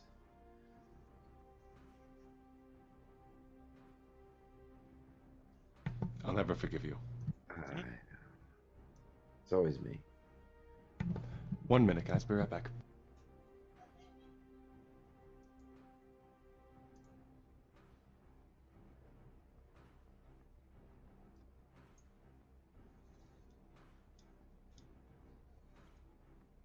So Sorry about the delay. No, I'm good with it. I get you.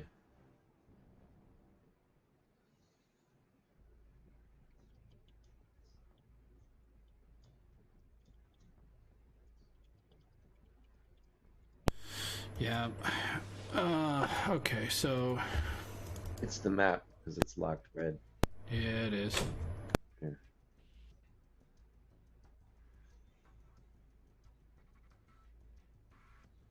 Okay, I just revealed they're called Maverick Security Team members. So if you hover over them, you'll see 2, 3, and 4 now. So again, 2 and 4 are number 4. incapacitated. I see it. Okay. So 3 is shaken, but not incapacitated, and neither is number 1. Okay, so the original guy in front of me was the one. I want to. I don't. Yeah. Yeah. Okay. There we go. What I thought. Okay. No harm. All right, I got him targeted. I'm bring my gun combat tab up. Laser rifle +3. Cross your fingers, boys.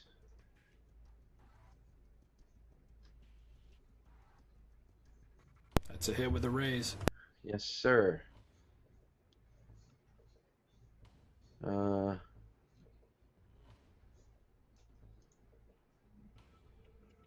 Ooh. Hold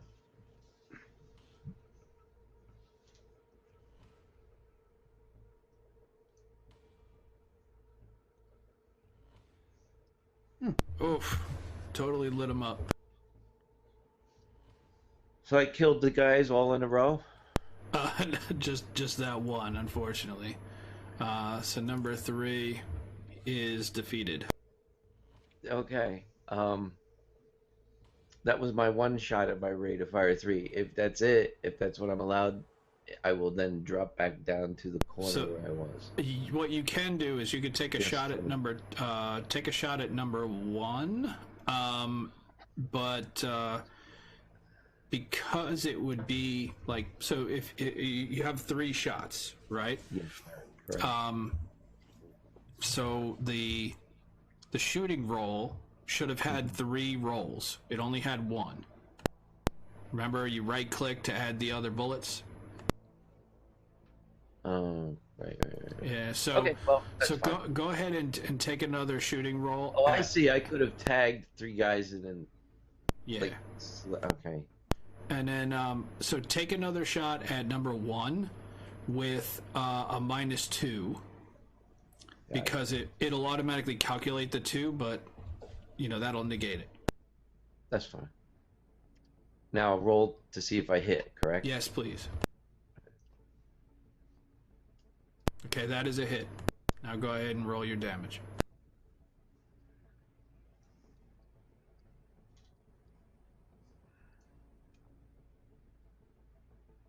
Okay, so that's going to be enough to take him out as well. So the other 2 guys are knocked out.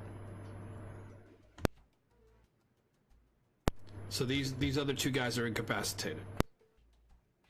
Okay. Is there anything else you wanted to do? Get out of the big guy's way. All right.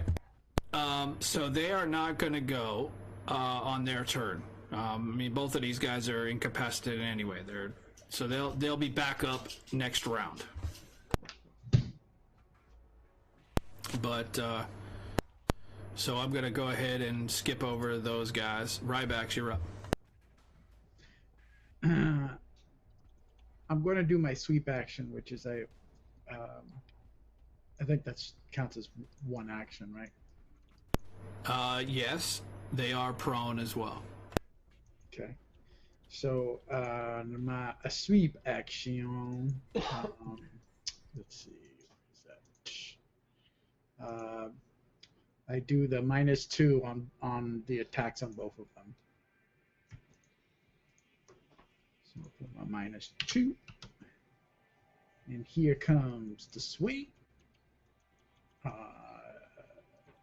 That's my fighting, right? Or my vibro, right? The number on my vibro sword, right? Yes. All right, here we go. Okay, that is you hit both of them with a raise. Actually, should it have been that way, or should I have rolled twice? It's fine. Okay. All right. So then the damage. Yep, go ahead and roll it.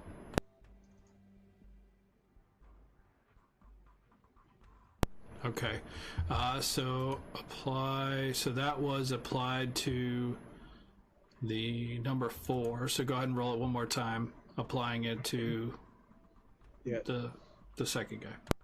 All right, here we go. Yeah, so he's dead as well. So you just basically slice them in half. I do. So That's what I do. yeah, there we go. So the room falls quiet. As I mentioned, there's a cargo container. So these guys seem to be carrying.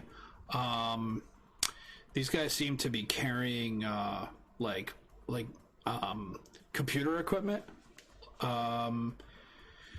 So they seem to be loading it up into that container that's right there. The container is open. There's a bunch of computer equipment. Most of it looks pretty dated, though.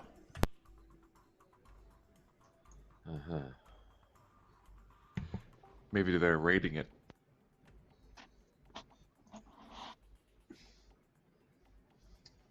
Kadura, what was your plan?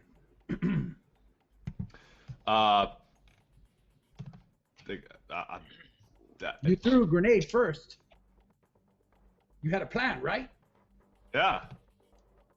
Take him out. Mission Good plan. accomplished. Good plan. Thank you. Let's maybe continue to explore. And What's in this container? see if we That's the can find computer anything parts that I was talking about. Okay. All right. Simino. And there is a control panel to the right of the big door to the north, and then there's another control panel to the smaller doors to the east. Do the security goons have any credit sticks on them? No, they do not. Just the submachine guns, correct? Yes. Okay. Do they have communication devices? No, they do not. All right. All right. ID badges? Nope, they do not. They're wearing uniforms that say Maverick, M-A-V-R-I-C.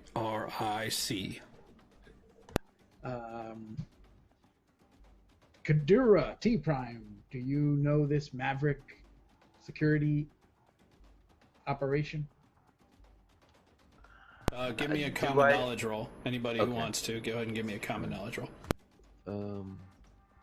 Common knowledge. Oh yeah, let me get that rolling. Big 4.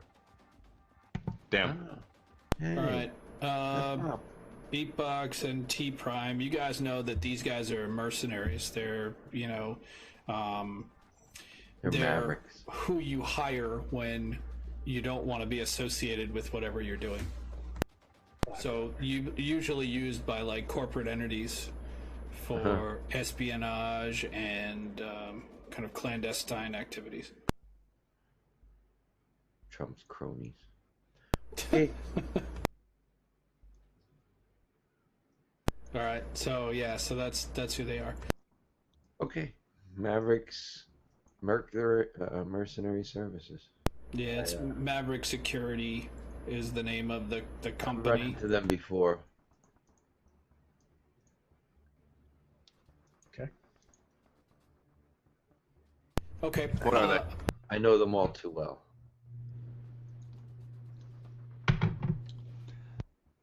So there's They killed my lover. there's Well, a actually, control they were panel. involved in a bank heist that they're in my past. But anyway, for another day. So to the right of each of these doors, there's a panel. To the right of, there's So- doors to the north and Doors to the east, both. doors to the east. Okay. So there's a door right next to you. Okay. Like to one square to the south and to the east, and then Ryback's there's a door right in front of you. What, is The it door locked? right in front of you is very similar to the door that you guys originally came through. I whistle for the other two to come in. Both of the doors are currently closed, and their panels kind of blink. I'll try to open it via the panel. Okay. As you go to the panel, and how do you interact with the panel? Does it look like I need to input a code? It looks like an iPad, and it's just got a red dot that's flashing. All right, I'll grab one of the dead bodies and I'll put their eye up against it. Okay. You put their eye up against it, and the image of a hand appears. Okay, so I swap to a hand. Okay. Swap to my hand. The face ain't listening. I'm sorry. So the color of the panel shifts from red to green, and you hear a mechanical sound as presumably a latch is released, and the door to the north slides open. Okay. So I want to make life easier for myself, and I slice the hand off the body. Okay. So the door opens. As the door slides open, a large hole in the outer wall of the complex is visible, leading off into darkness. Distant sounds of machinery and voices can be heard through the hole. Dozens of small red dots can be seen on the east and west walls. A set of double doors can be seen to the east. Splatters of red liquid can be seen on the floor in various places. Otherwise, the room is empty. Do I need to make a notice to determine that it's blood? Hold on, before we move any further, because you're getting ahead of the group, Beatbox and Kadura, are you guys gonna join the party? Yep. Waiting for the movement after the doors are open, but for now, I guess I'll just be right there. Yeah. I'll be around here. Okay. Okay.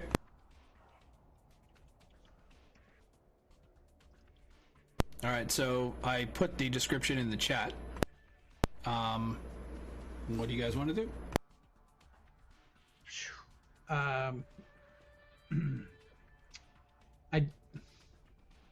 It's almost like I could take it for granted, but I'll notice to see if it's blood. Sure. Go ahead and give me a notice roll. Yeah. Yeah, you're pretty convinced it's blood. It looks relatively fresh. Maybe about a week or so. There are parts of it that are not fully dried. Okay.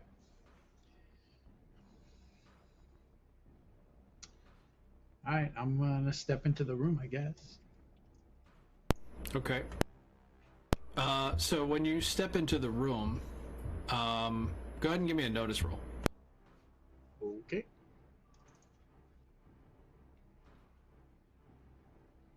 Okay. Let's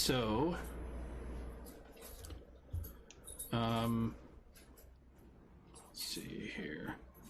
Dropping down from the ceiling are a pair of sentry guns, which immediately train on you. Okay.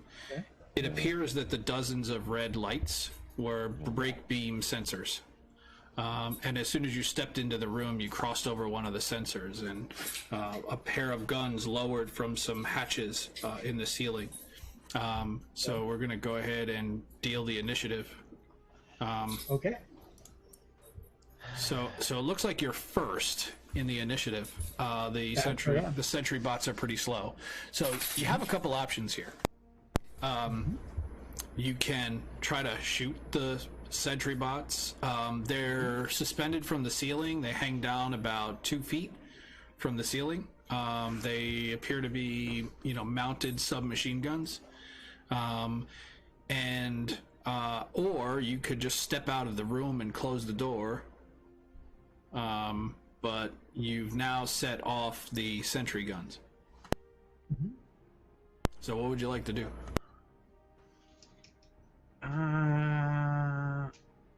punch him. What is the multi action penalty? So it's a cumulative 2 for each action. So, you know, if you said I wanted to, you know, I mean, you could just tell me what actions you want to perform, and I could tell you what your penalty would be if you wanted to perform them. So I'm going to, this is what I want to do. I want to zip, attack, hopefully destroy, and then zip attack. Okay, so the ceiling in here is about 15 feet high. Oh, that high. Okay. The sentry guns are about 2 feet from that, which would be about 13 feet. Now you're pretty tall, and you'd probably be able to still reach them with your vibro sword, but you would need to jump, which would complicate your maneuver. Yeah. So I just want to give you all the details first before you make your decision. Yeah. A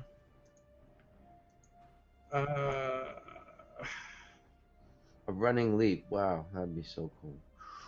Well, then I'll just focus on run and leap on Sentry Bot 2.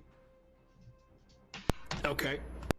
So you're going to attack the sentry guns? Yep, I'm going to attack Sentry Bot 2. So tell me what, if any... So you can move an attack without a penalty. Okay. If you were going to try to attack a second one, that's where you would encounter heavy penalties. All right, I can deal with one at a time, and then I'll work from there. All right, here we go. That is a miss.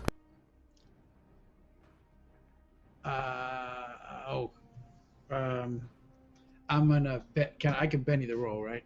Yeah, absolutely. They're your bennies. You use them when you want them. Because I didn't realize they were small. Much better. Yeah, real nice. Okay, that is a hit with a raise for sure. So you go running in there, you jump in the air, and bring your vibro sword down on this sentry bot. Go ahead and roll your damage. Okay, so the sentry bot sparks briefly, and appears to be affected, but doesn't seem to really do the damage that you would have liked. Yeah. So with my other little movement, I just want to. With the jump, you're not going to be able to move anymore. Okay. You had to run in there, jump. You know, I mean, at that point, you're committed. All right, T-Prime. All right, T-Prime, you're up. Yes, sir. I'm going to aim for Sentry Bot 2. Okay. I mean, I'm aiming, so I'm going to add a +1 on that multiplier. And I'm going to shoot with my trusted the Reaper. Let me get my combat out. Ready? Am I forgetting anything? No. Oh, I know what I was forgetting. But anyway, I wanted to click the 2 more times to put all my targets on. Just go ahead. Do you want to keep it and fire 1 round, or do you want to re-roll it without having to drop a Benny? And do the 3, right? Yeah. Okay. Yeah, I'll do that. I'm gonna do that. Yeah, that's fine. I want to get that. Eventually, I'll get this right. Right. 2, 3. Okay.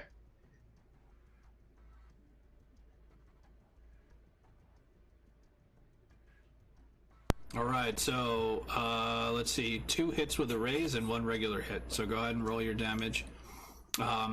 Just be sure to toggle the raise damage. 3 times, right? 1, 2, like 2, 3. Yep, you hit 3 times, so go ahead and roll your damage 3 times, 2 of those with a raise.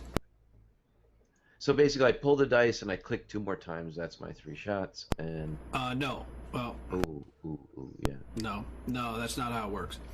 Oh, so let me clear that out. Clear So that you roll your damage. So let's roll the raise damage first.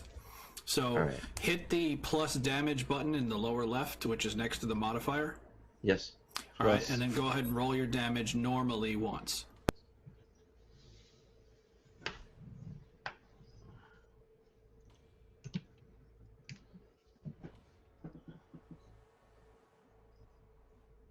Do you see what I'm talking about? Click down at the lower left, the little die? Lower left where the modifier is, there's a little die there. All right, Yeah, a 6-sided die. It says plus damage. If you click on that, it lights up. It did. It lit up. Okay. So if it's lit up, that means that you're rolling raise damage. Oh, all this time I did not know that. All right. So now I pull my damage out, and I'm theoretically I have my 3d6, which is what the one shot of damage would do. So it should roll a total of 4d6. So don't tap it, don't click it anymore. Just click it normally. Don't adjust the dice at all. All right, this is what I get. Okay, so see how it rolled the 4d6? That's what it's supposed to do. Okay. So that's going to be enough. That first bullet is enough to take out the sentry bot. Okay. So you don't have to roll the other damage. But if it wasn't, then you would roll the other damage. All right, so just trying to review this. When I go to want to target one target and use all 3 rounds, rate of fire, I then pick up to hit. I do 2 more clicks, right click, to adding the dice. And then based on your result, your result, you roll your damage normally, or you click the plus. The number of times you hit. So if you hit 3 times, you roll your damage 3 times. Okay. If you got a raise, you click that plus damage button, where you make sure that plus damage button is lit, and that will roll the extra d6 for the raise damage. I didn't know about that raise button. Thank you. And I got it. I figured it out. So he's done, right? And I'm going. He's done. Ending turn, Commander. Kadura, you're up. Kadura's gonna go move 1, 2, 3, 4, and whoops. And from there, should be able to target the second sentry bot. Yes. And keep a good old blaster rifle. Nice. That is nice.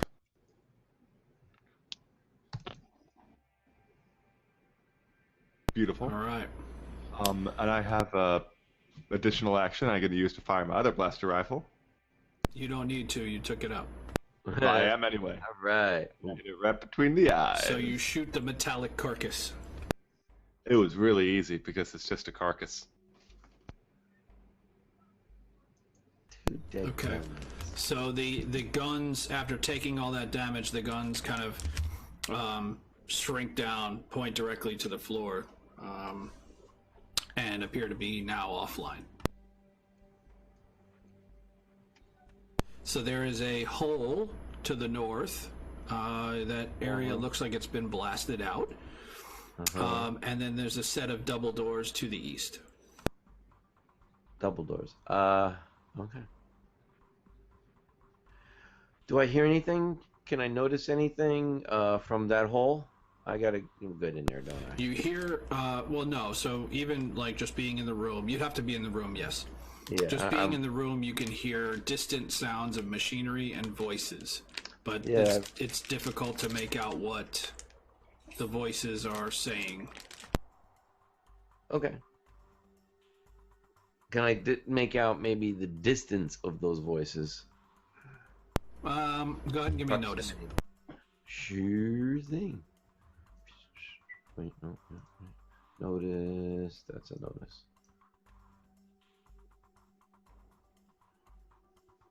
You'd say they're somewhere between 50 and 100 feet away. Okay. Okay.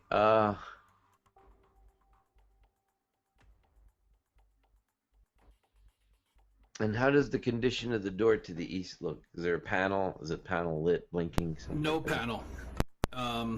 There is no panel on the door. The door looks to be in decent condition. It looks like it may have taken some damage whenever this was blasted through, but it still looks functional.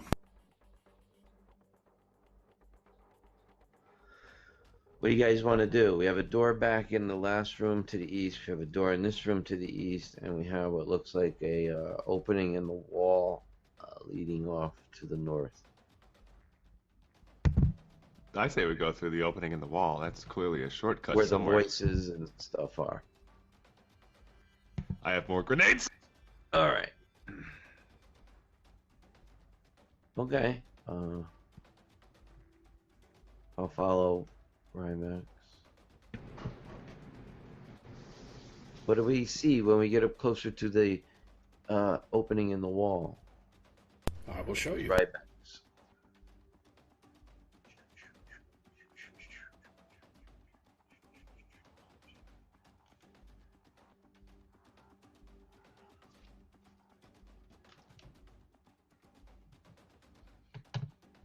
All right. You see a jagged cave structure tails off into darkness. It appears that, there's, based on where you are, that's kind of what you can see. There's more kind of to the west and more to the east. It looks like there's a small tunnel heading off to the east. And then this area here, actually I can go ahead and reveal this. Hold on. Because I don't need so that, and then Whoa. so it looks like there's some kind of rock, like raised structure in the center of the room that's blocking what's behind it, but there seems to be a passage further north, and then there seems to be a passage like lower to the east. Unity's coming. Yep.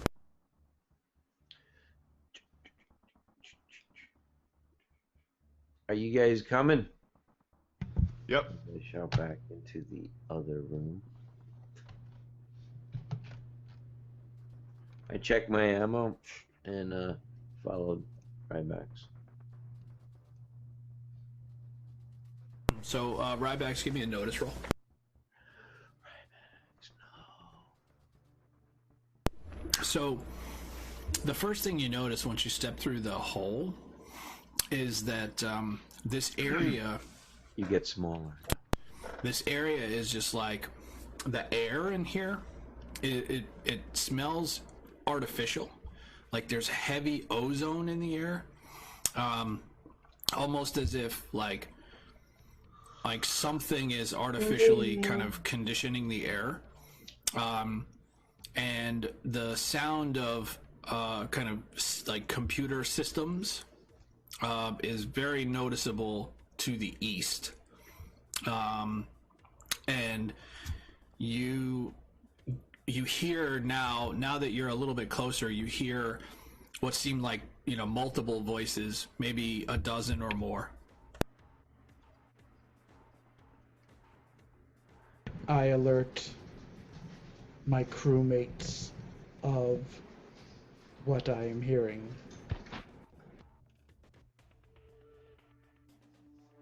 I'm staying back here. Grenades ready. Well, I'll try to lob them over you all. I kind of give him my thumb to Rymax, like, you want to, what is it? Just you want to try one of these other doors? Where do you want to proceed? I'm fine proceeding. We just gotta know. Okay, what I'm we're with you. We gotta move. You got. If I see you step, I step behind you. Can I attempt to move stealthily? Sure. Give you a Give roll. me a stealth roll, yeah.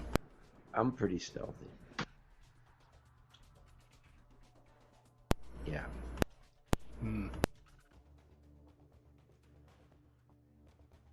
Not so stealthy. I put my hand on the Yeti's shoulder, if I can even reach that high, and I tell him, hold on. And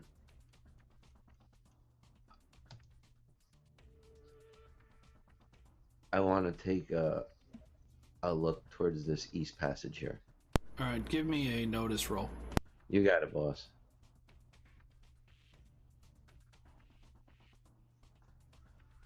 All right. Here, I'll go ahead and reveal some stuff for you. I like to be doing this all very stealthily.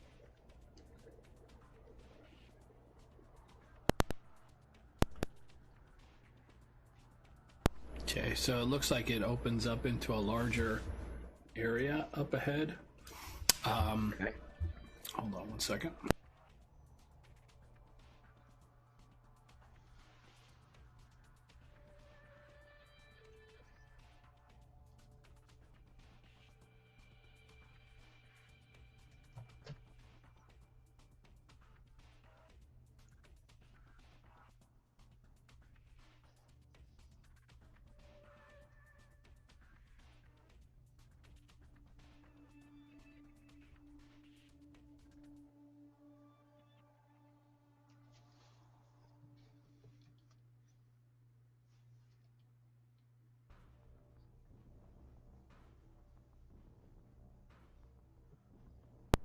You see at least 4 security guards.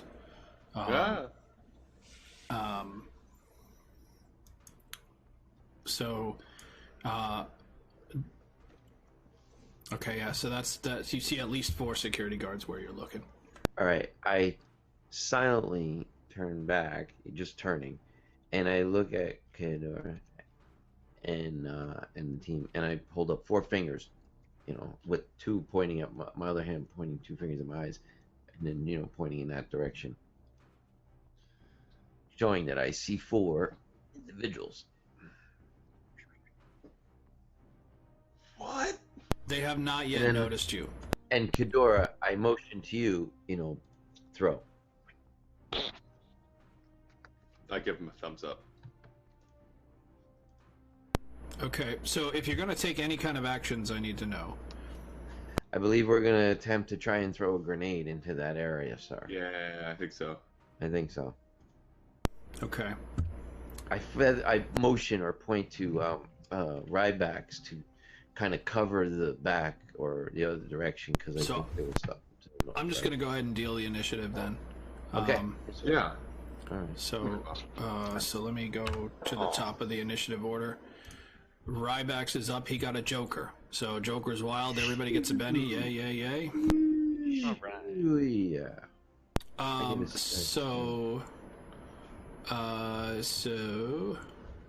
Rybax, what did you want to do? I can hold my action. Can we or something. take a 1-minute break? I just gotta hit the bathroom. Yeah, actually, that's a good idea. So we're gonna go ahead and take a break. So thanks all for checking in. We'll be right back.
right, guys, we are back.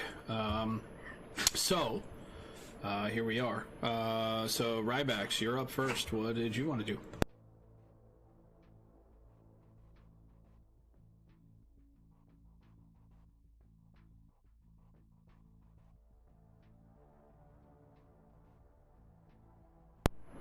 So, you want to go on hold?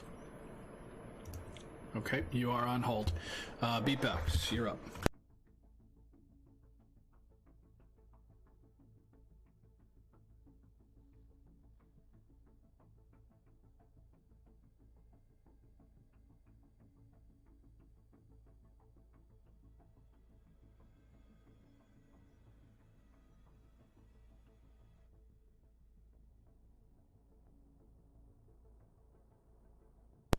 Okay.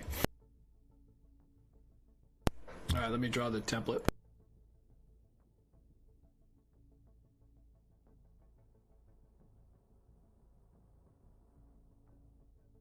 Okay, where do you want it? Right, like there, or? Okay. So here's how it's going to work. You're going to make your attack roll, and when you make your attack roll, if you are unsuccessful in your attack, then I'm going to roll a random location based on how unsuccessful you are in your attack.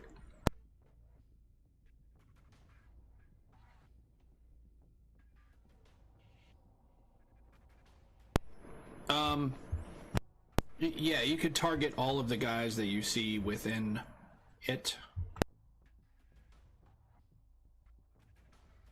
And go ahead and roll the stun grenade.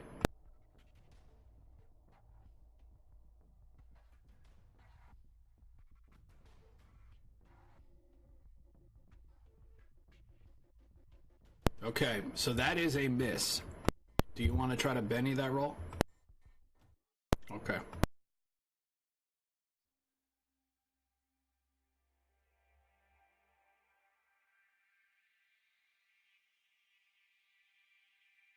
I think that's gonna do it. Yep. All right. So those guys that are target. Well, he doesn't have to because it's a stun grenade. So I have to make a vigor roll for all of them.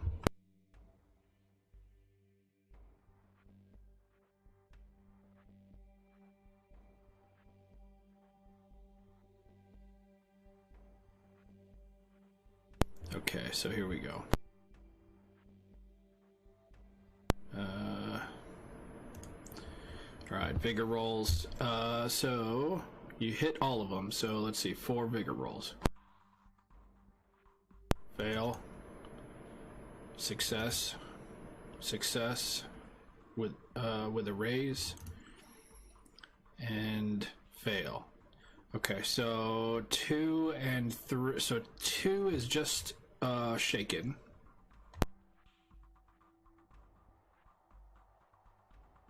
Okay, so that's number. So that guy is shaken. This guy is fine. This guy is incapacitated. Okay. And this guy is incapacitated. Okay, that is the result of your stun grenade. So what? I mean, tell me how it goes down. I mean, what does it look like? You just go ahead.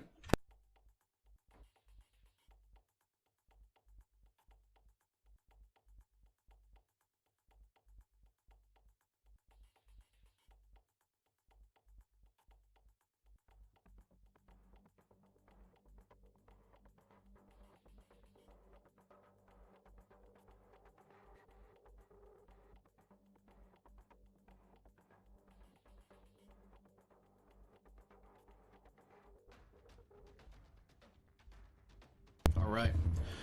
You can go ahead and clear your targets. I'm going to go ahead and remove this pointer.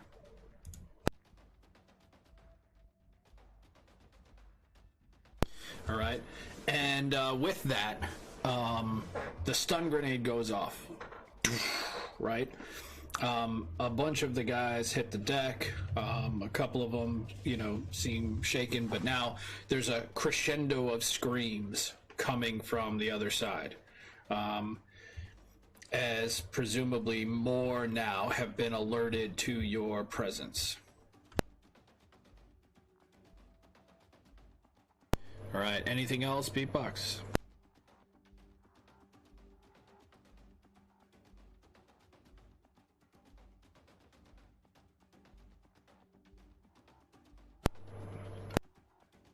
Yep,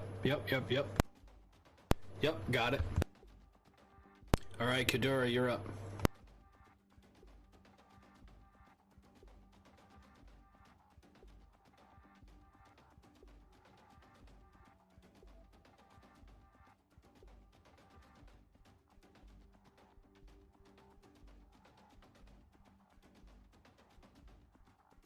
Yeah.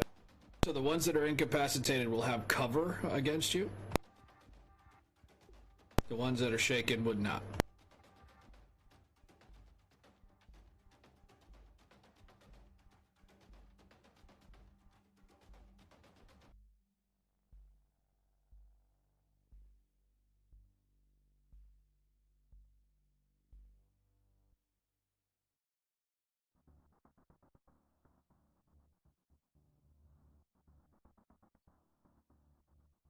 That is one wound. Yeah, he is not a wild card, so he is dead.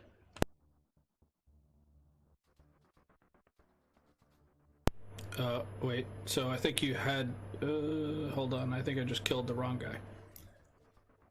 Which guy did you target first? Three. Would you wouldn't have been able to see him. Yeah, because he would have been there. And with the... Oh, so who was the first guy you... Which guy? Because I just deleted one, the one that was dead, but you wouldn't have been able to shoot that guy. So I'm just going to move 7 to where that guy was. You understand what I'm saying? Based on the curvature of the cave, you wouldn't have been able to shoot that guy.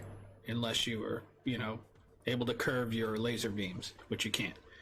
So you hit that guy in the back, and that was in the back. We'll say he's dead. Now this guy, all I did was just relocate a guy, because you wouldn't have been able to shoot the one that you killed. So I still want to give you credit for the shot. The only way I do that is to relocate one of the guys that you could have shot to where that other guy was.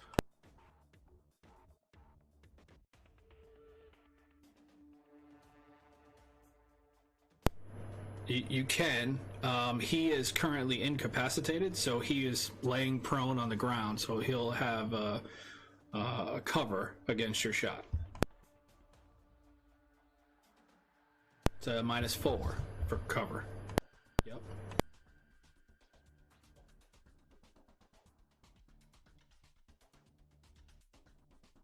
Hang on a second. He's prone, so let me just put the prone condition on him.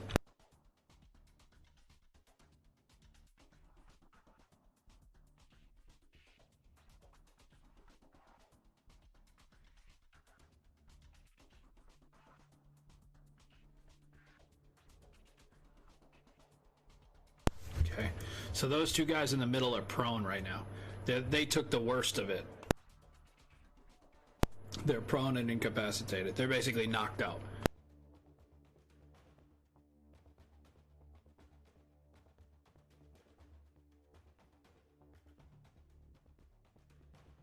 No, he's kind of behind a rock. Yeah. Yeah, they're prone and knocked out. Let's see. No, you don't see anybody else based on your current, based on the lighting and your your visibility in this area.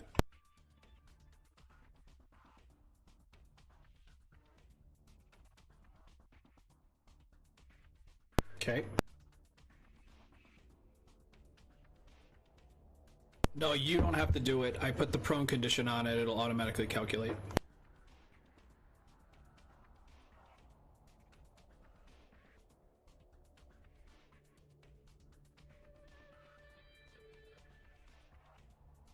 Yeah. Yep.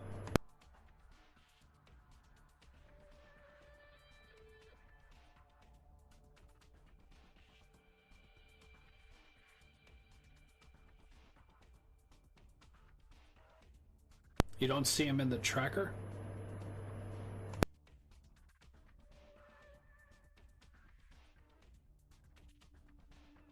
Interesting. Okay.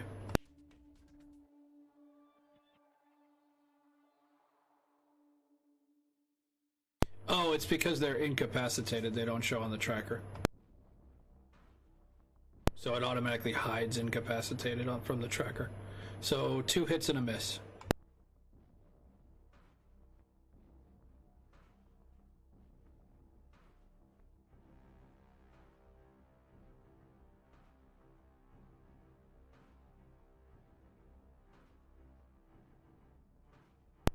Yep, that's enough to take him out. There you go.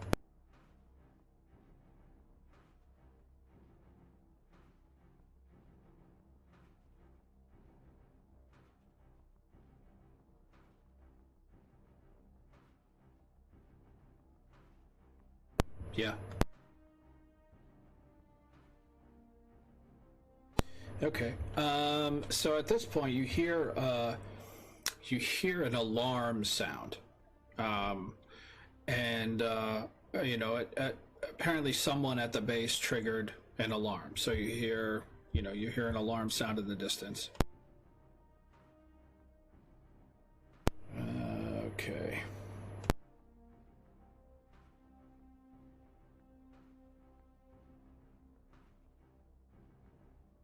Okay. Sorry, I'm just moving through some guys. There we go.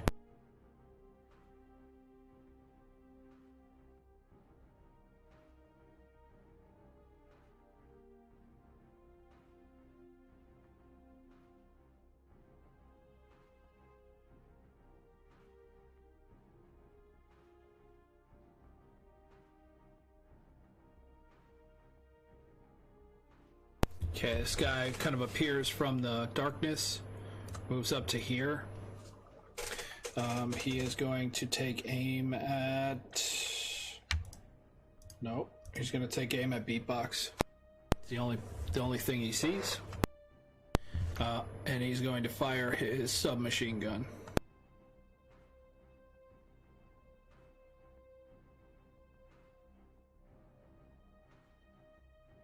And he gets 1 hit.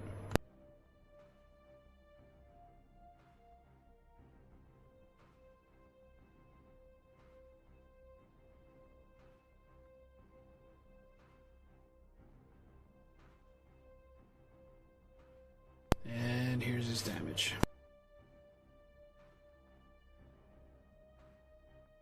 And you are shaken.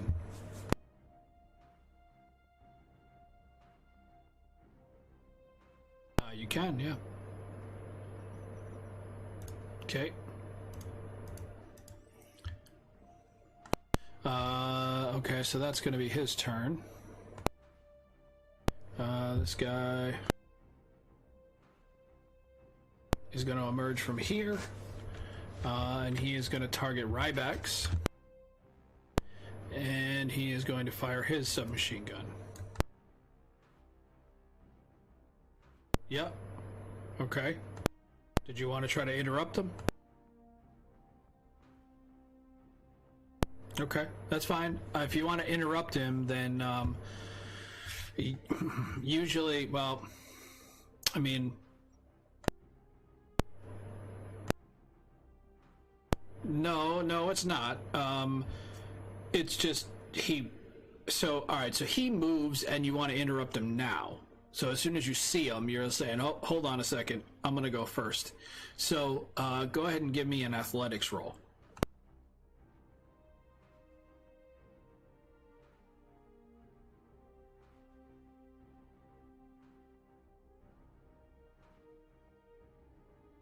Okay. You interrupt them successfully. So, hold on.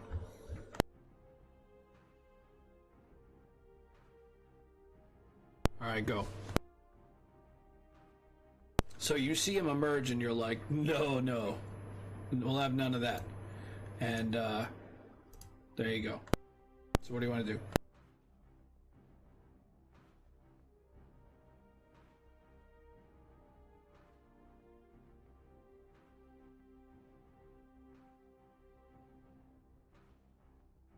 All right, go ahead. That is a hit.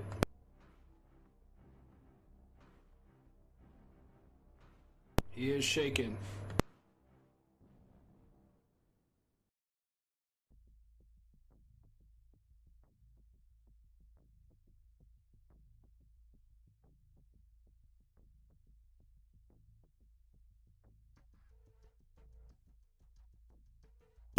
He is so on his turn he makes his vigor or his spirit roll and recovers from being shaken, but that's all he can do. So this guy is incapacitated. He is going to make a vigor roll to try to recover. And he is successful, so he is no longer incapacitated.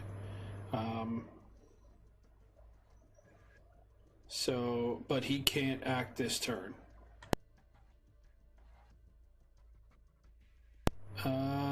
Let's see. This guy.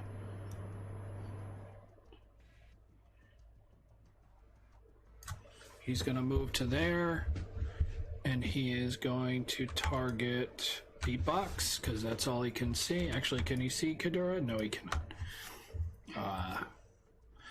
And he's going to make his submachine gun attack.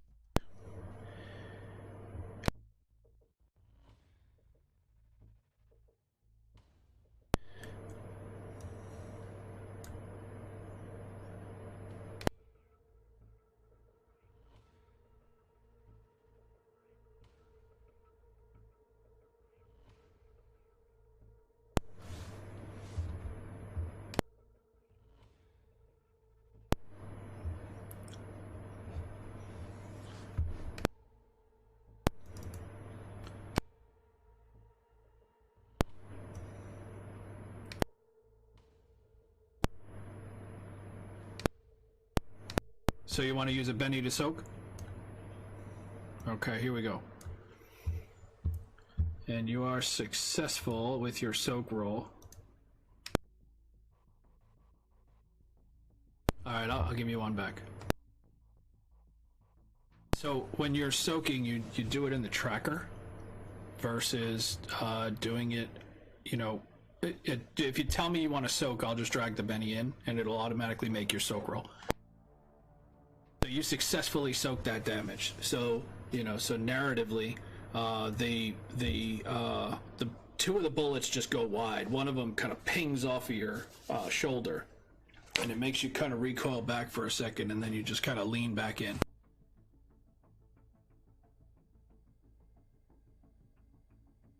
All right, number 7, he is going to move up here.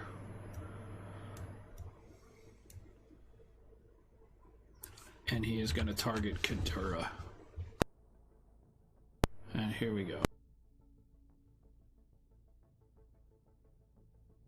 Alright, so he fires off a submachine gun volley, and, you know, and one of them are a hit.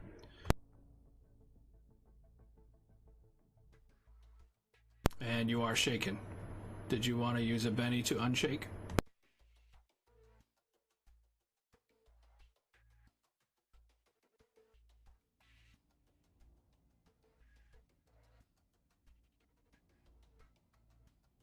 Okay, I've removed your shaken.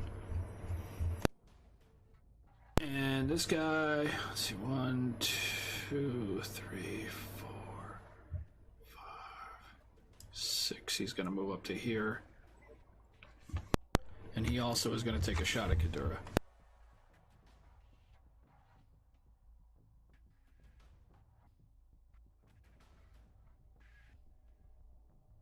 All right. right, so 2 misses and a hit with a raise. So let's go ahead and roll that damage.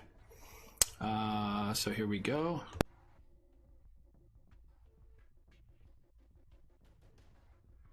All right, that's a wound. Did you want to use a Benny to soak that wound?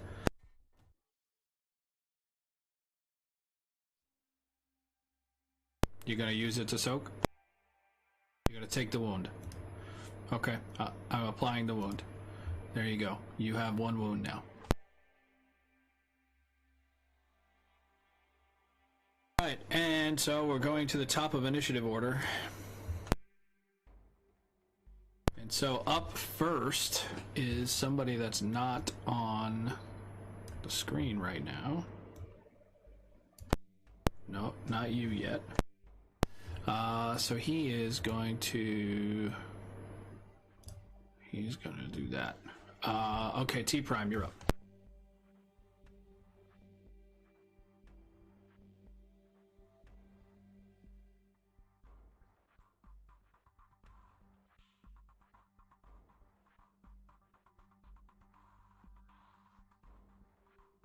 Yep.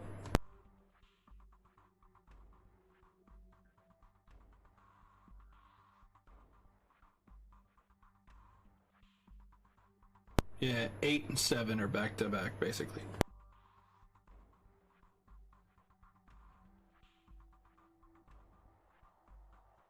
So they are separate targets. So because it's an automatic weapon, right? The 3 bullets shoot, like very fast, right? It's like, right?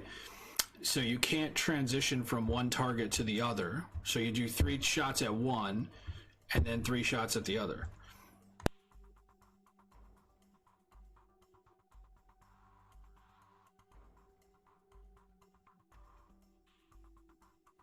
Yep. Okay. Are you gonna move? Because you can't target him right where he is.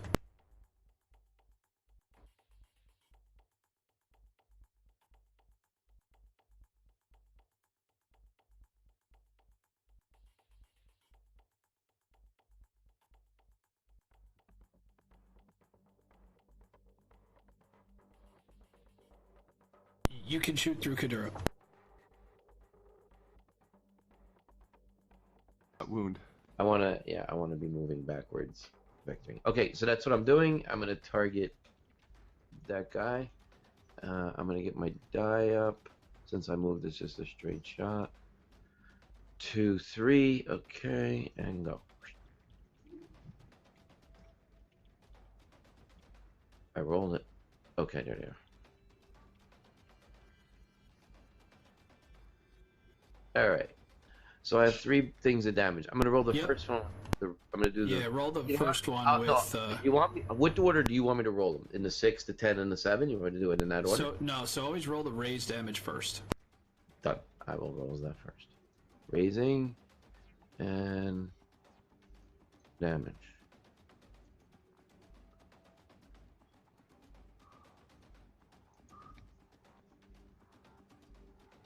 Apparently, I think it's shaken. Yes. Okay. I'm rolling my second round of damage. Okay. So just checking my mic if somebody on the stream can let me know if I sound better now. Yeah. Yeah. Okay. Go ahead. Okay, that's a wound. Yeah, that's gonna take him out. That's what I thought. Okay.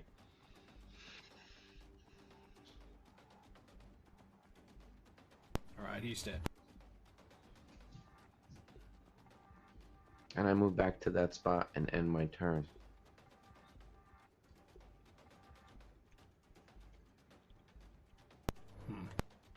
So I'm getting reports of some audio feedback issues in the stream.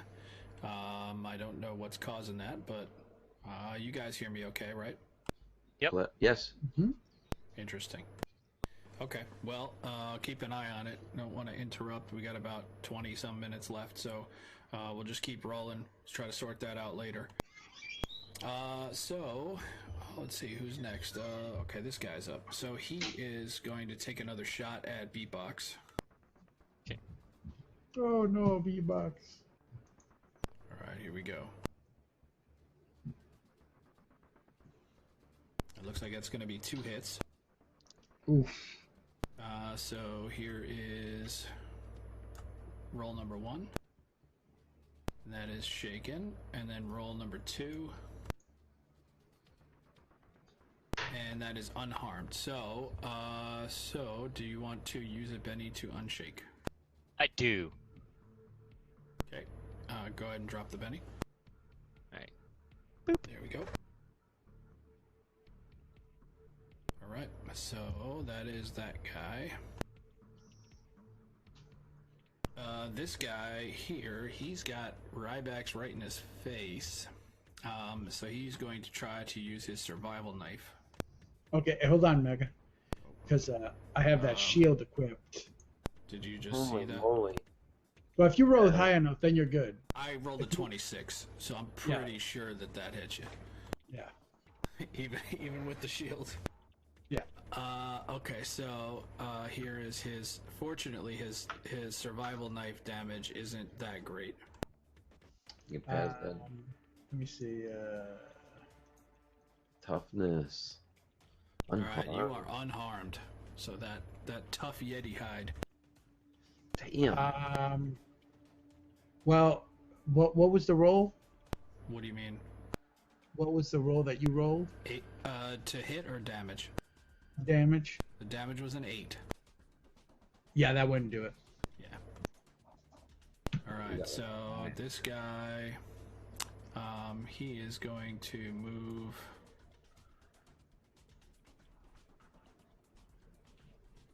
He's going to move to here so he can take a shot at Kadura.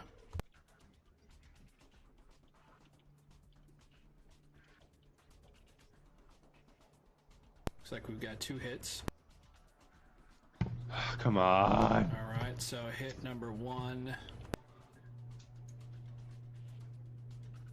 is a wound. Hit number 2 Come on, man. Oof. is another wound. So Soak one of those at least. okay, so you want to soak one of them? Yeah. Okay. So I'm gonna soak. I'm gonna use a bit of soak. See what There happens. you go. There's your Benny to soak. So this wound is gone. And then Okay. you only take 1. So now you have a total of 2 wounds. Hooray! That's way better. Okay. This guy is going to take a shot at Beatbox. Now it looks like we got 2 hits. Or, no, 1 hit. Oh. Yeah, one hit with a raise. Alright, here we go.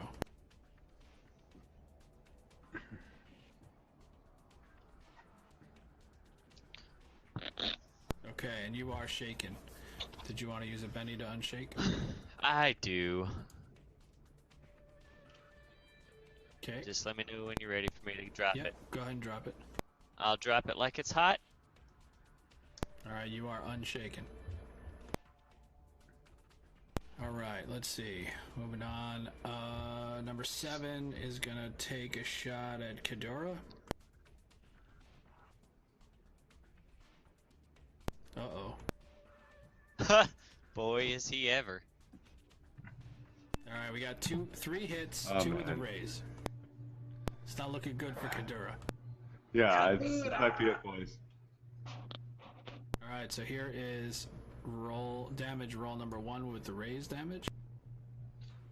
Oh, That is Danny unharmed. boy. Second roll with raise damage. The pipes are That is a flaying. wound. And third roll regular. And that is another wound. So this is 2 wounds. You do not have any bennies. So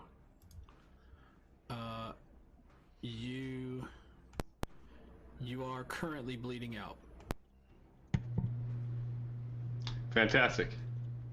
All right. That'll help. So you're going to need some immediate medical attention. You're currently bleeding out. Uh-oh. Okay.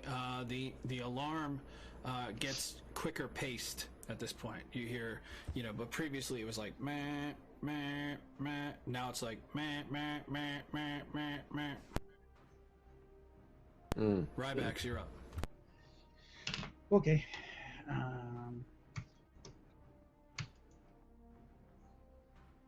I am going to give this fella my sword. And let me see here. No, no. I'm gonna do 2 attacks. So I'm gonna take take the 2 attack penalty. So now each one is at a -2. All right. Did you click that, or do you need me to do that? You need to do that.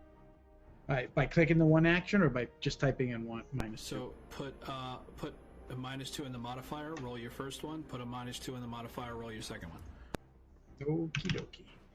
All right. So here is the first one. Merc Team Dose. Actually, no. I'm sorry. Correction. It's actually easier in Adventure Edition.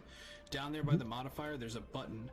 It says 1 action, 2 action, 3 actions. So just tick it until it says 2 actions, and then go ahead and roll your 2 actions without any modifiers. Here we go. Okay, Heat. that's a hit. Go ahead and roll your second one. Oh, I did the damage. Okay, no, that's fine. Cool. So that's a wound. You're gonna kill this guy. Perfect. So you intended to take 2 actions, but you managed to kill him in your first action. No, the second action is to attack security team member 3. So where is 2? So I killed the guy on top of me, Yeah. and then I intend to run here. Oh, okay. All right. I got you. Sorry. The move. The move is what wasn't accounted for. So the it move, is. When you're doing multi-action, a move is an action. So technically, it should have been 3. Okay. Want me to go ahead and do 3 now? No. No. Go ahead. Because it would have affected the previous roll, but your roll was high enough to where. Yeah. All right. Go ahead. Yeah. I mean, I'll do 3. You would have missed on the first guy if you would have said you were moving. But it's fine. Okay. Just go make it 3 actions now, and then go ahead and roll against number 3. Okay. Yeah. It's targeted, right? Perfect.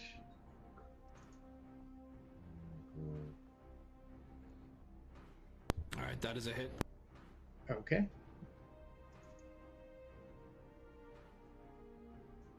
And that is a wound, so he is going to be defeated. Okay.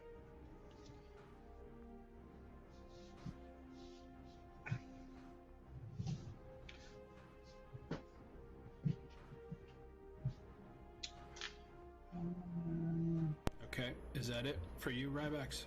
Yeah, that was totally it. Yep. All right, Kadura. Do you see it? Well, As And Yeah, but Everybody, I have a speech prepared. I have no speech prepared. no. So I didn't really have first aid, so. Yeah. he's not dead yet. Oh, he's I'm dead. coming. I'm coming to. Oh, No, whoops. he's dead. Oh boy. He didn't make it. He's dead. He's Guys, dead. blood Yeah. He made a vigor roll to try to resist bleeding out. Yeah. He got man. I blame Rybax. He got a 2 on his vigor roll, and he bled out. And no If back. you had any more of those, if you hadn't held up all those signs saying Kadora must die, none of this would have happened. Oh. Man. All right, Kadura is no more. It's a sad day. Avenge me. Speech. Speech. We'll let you get your speech in. Let's just tear through the rest of this here. Right. Yes. I am inspired with rage.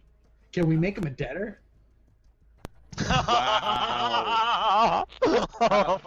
I'm the only person who could possibly have flown us out of here. I have some piloting skills, but I expect the landing to be similar. Oh man. We'll have the debtors put him in a fish tank. Oh. That's a good idea. Pay them. All right. Alright. So maybe, yeah, we'll see. Okay, so Beatbox, you're up. What do you want to do? You watch Kadura die right next to you. Yep, and that was infuriating and thrilling at the same time. So I'm gonna pump up my jams, and I'm going to inspire my friends and my peers here to rip these other guys to shreds. All right. So, yeah. So the music's rolling. Yeah. AC/DC now, man. This is it. Oh yeah. Dynamite. All right. So no, that's gonna. Whoa. That's gonna be it for me. The music. Okay. I'm just going to reveal the rest of the chamber here. And there's some more stuff visible. There we go.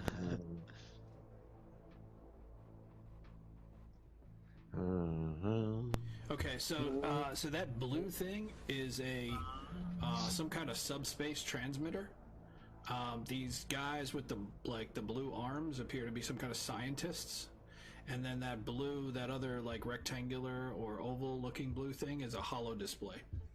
And then there's another like Maverick team leader who is kind of over by the scientist. Okay. All right, so these scientists are going to continue what they're doing. They're looking pretty nervous at this point.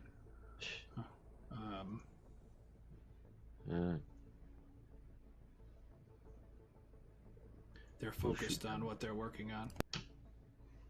We'll shoot them last. They do not seem to be affected by you guys, and everything that you're doing. So, Let's see how these bullets work. So the team leader is actually going to come off hold. He had a Joker last turn, so he was on hold. He's going to come off hold, and he is going to move back behind the transmitter, and that's going to be his turn. All right, so it looks like Rybax is at the top of initiative order this time. All right. Rybax, what did you want to do? Kill.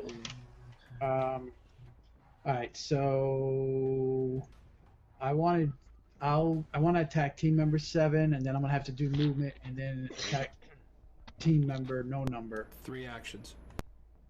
Okay, 3 actions. All right. Attacking team member number 7. All right. Let's see.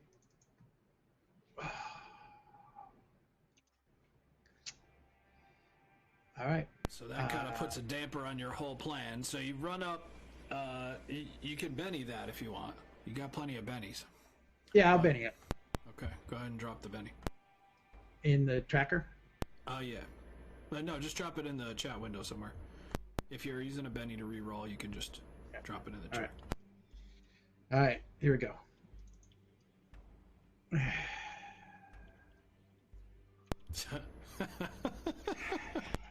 I'll drop one more. All right, why not? Yeah. Oh, wow. I'm done. Okay. All right. So here's what happens. You because that was a critical failure. All right. Yeah. You see Kadura go down, and you're just filled with this rage, almost blinded by it, and you let out this howl, and you head towards the closest Maverick team member. And blinded by rage, you miss a step, and you're actually going to fall prone at the feet of this team member. Okay. Of number 7? Yeah. Okay. Okay. So you are now prone at the feet of the team member. Okay. All right. So this guy is going to take a shot at beatbox.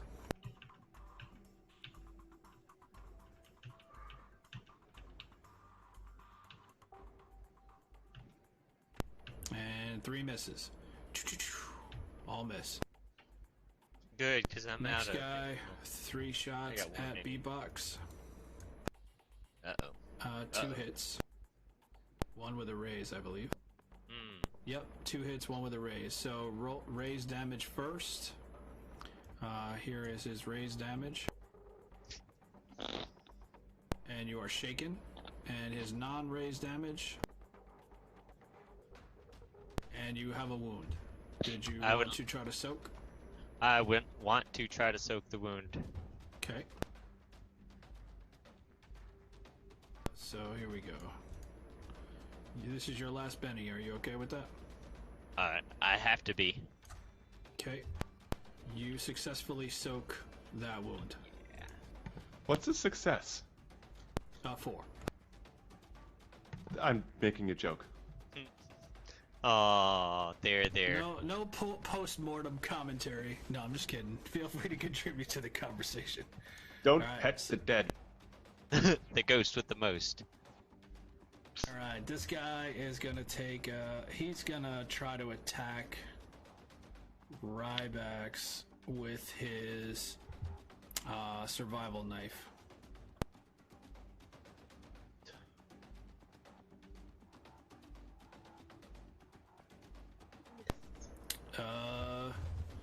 So it's a miss. So even though you are prone, he still misses you.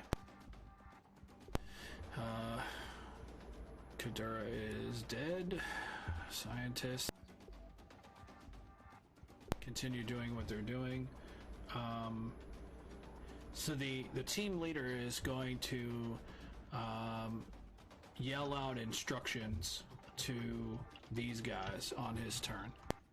T Prime, you're up. Okay. I'm gonna step down here, and I'm gonna try and shoot Team Maverick Security team member. It's not Okay. not 7, the one behind Yeah, it. it's number 1. Alrighty then. I'm gonna shoot at him. I'm gonna apply my bonuses to hit stuff. 2 for double tap, 1 for trademark, 1 for aim.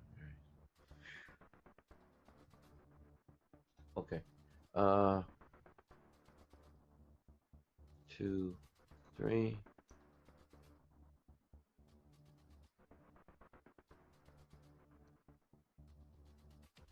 Okay, so that is 3 hits, all with raises. Okay.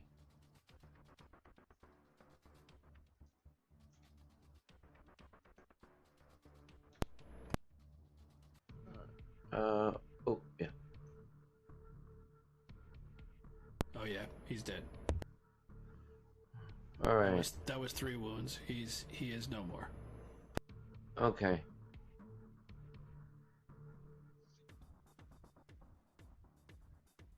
All right, he's gone.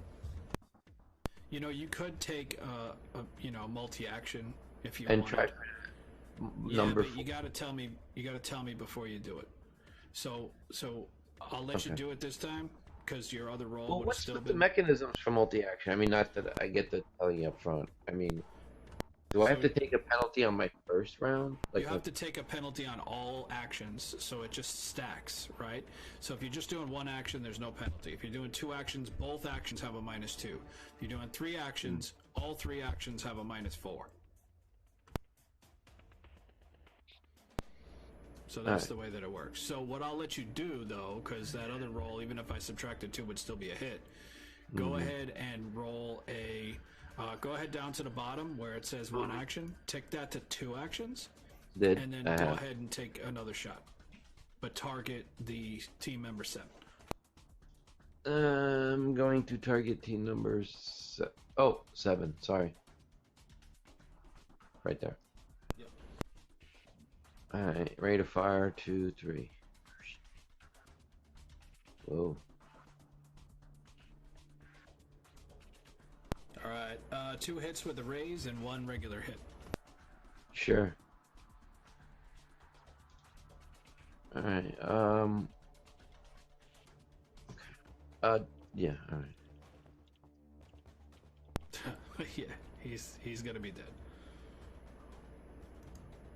That's the Reaper. That's my trademark Yep. weapon, guys. Okay, can I duck back? So that Or would not, if not, that's fine. So, No, yeah, no, I'm so good. The answer I'm is there. no. I see where we're going, and I'm ending my turn.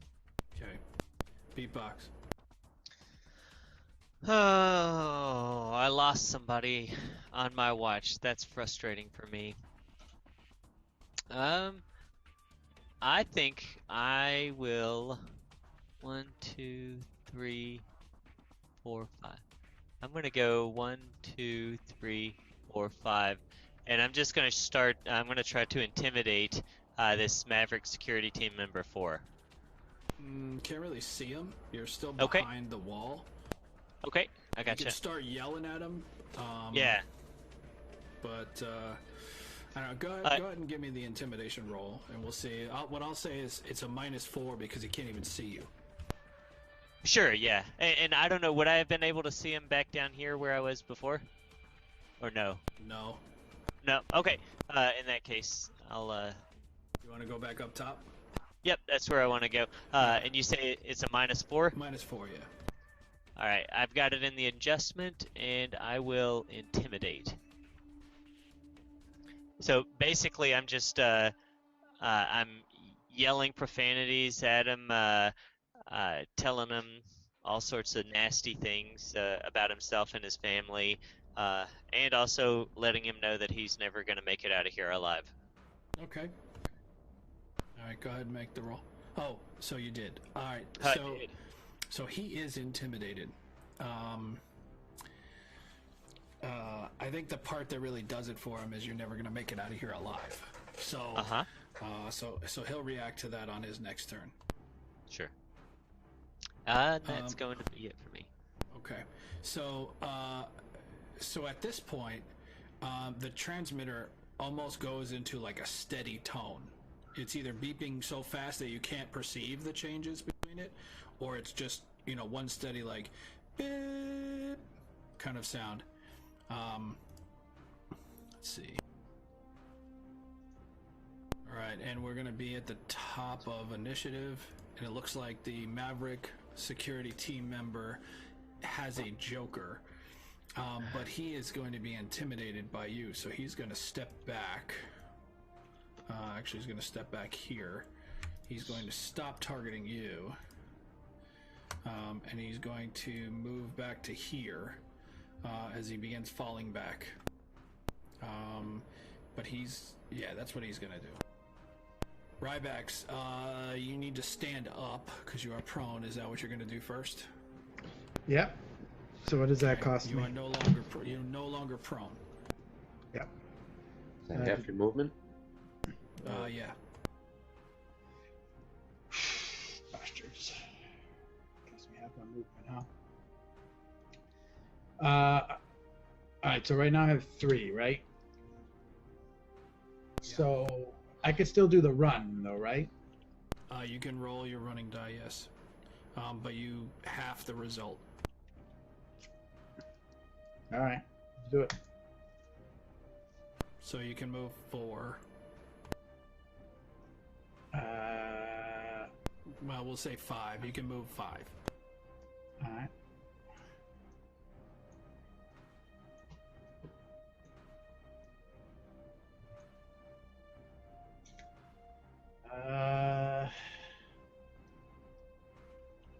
Okay.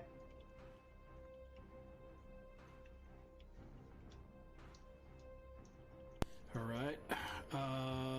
Beatbox, you're up.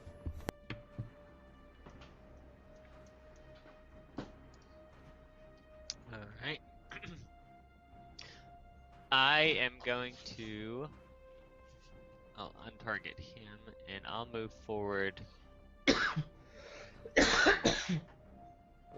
2, 3, 4, 5. I'll move forward 5, and I will prepare myself a man-sized tranquilizer dart. Okay. So next turn, I should have one ready to fire. Okay. T Prime, you're up. Yeah. Okay. Trying to get this map into. Hold on. All right. I'm thinking. Take the long shot and go for team leader, but I'm gonna have to move up just a titch.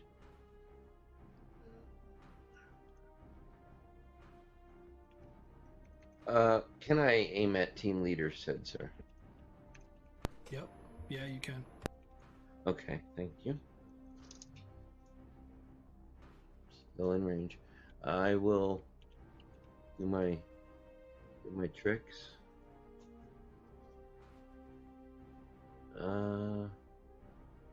Laser 2, 3. There we go. I'm blowing you guys. 3 hits, all with raises. Okay. Action spot damage number 1.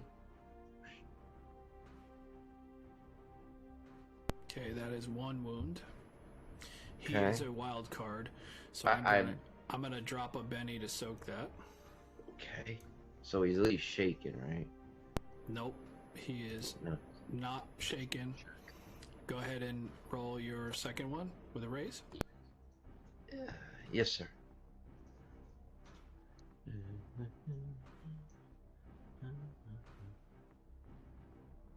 That is 3 wounds. I'm going to also soak that. And I am unsuccessful, so he takes 3 wounds. And he is shaken. He is Can I not get my dead. last shot? Yep. Let's do it, boys. Oh wait. You had a third hit Yeah, with raise. the raise. Yep. Hang on, damn it, dang it. Right. Okay, that is a wound. I'm gonna go ahead and drop a Benny to soak that. And he soaks it. Okay.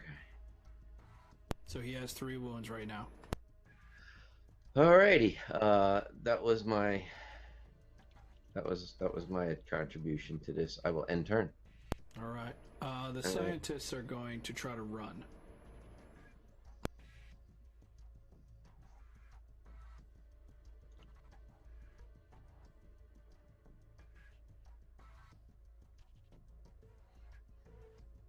Do I get a free swing at that Jabberwocky? So, yes, you do, but he has not acted hostile to you in any way. So just consider that when you decide to take your action. Noted. There's technically no such thing as a attack of opportunity in Savage Worlds. Okay. But he can't get past you. He can only get here. So you'll be able to attack him next round if you are, if you want to. Okay, fair enough. This guy's going to be right here.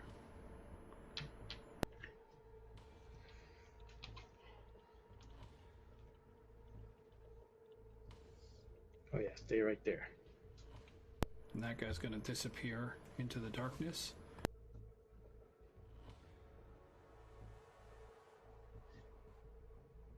This guy's going to go here. The team leader is visibly angered by the scientist taking off. And those holes I left in him. Yeah, there's nothing he can really do about it because he's pretty wounded. And so that's they take the opportunity, seeing him get hit, they take the opportunity to split. I'm getting out my little scribe marker that I'll be notching his the butt of my rifle very soon with him. All right. So his turn. He is going to take a shot at Rybax with his laser pistol. Okay. All right, that is a miss, and then he gets 2 shots And the second one is a hit. And you are unharmed. Man. All right, we're at the top of the initiative order. So this guy is going to take a shot at this scientist. He sees the scientist trying to get away. The team leader says, "Stop them!" And so he's going to take a shot at the scientist. He's going to hit him twice.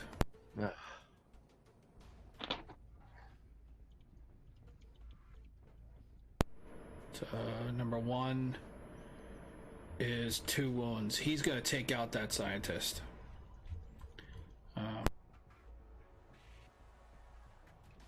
That scientist dies. He shoots him in the back as he's trying to run away.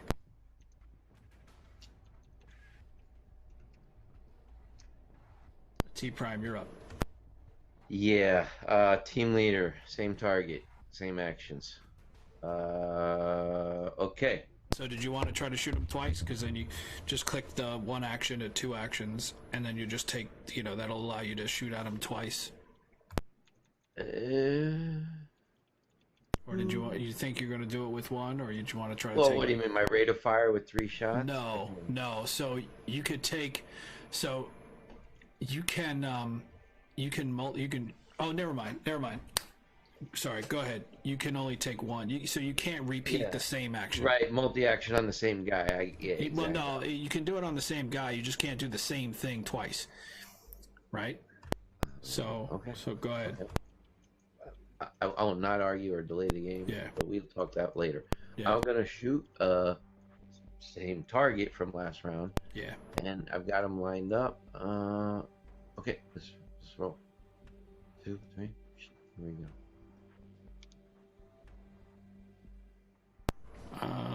I see 3 hits with raises. Yep. Okay, now if his toughness, so I can just pass that, would be okay. All right, I'm damage number 1. There we go. That's 2 wounds. Yeah, I'm going to Benny, try to soak that. Many jets. He fails. He is unsuccessful. That applies, and he is incapacitated. He goes down. Take me out a wild card. Right. I'll just finish that notch on my the butt of my rifle. So we're up against our time here, but I'm just gonna fast track the rest of this. You kill this other guy with no problem. What did you want to do with the scientists? Capture them. Okay. I guess so.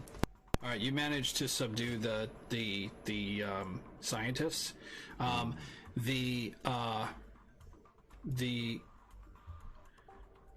The transmitter. What did you want to do with the transmitter? Well, I'd like to inspect it. I think. Well, shit, we really missed Ghidorah on this.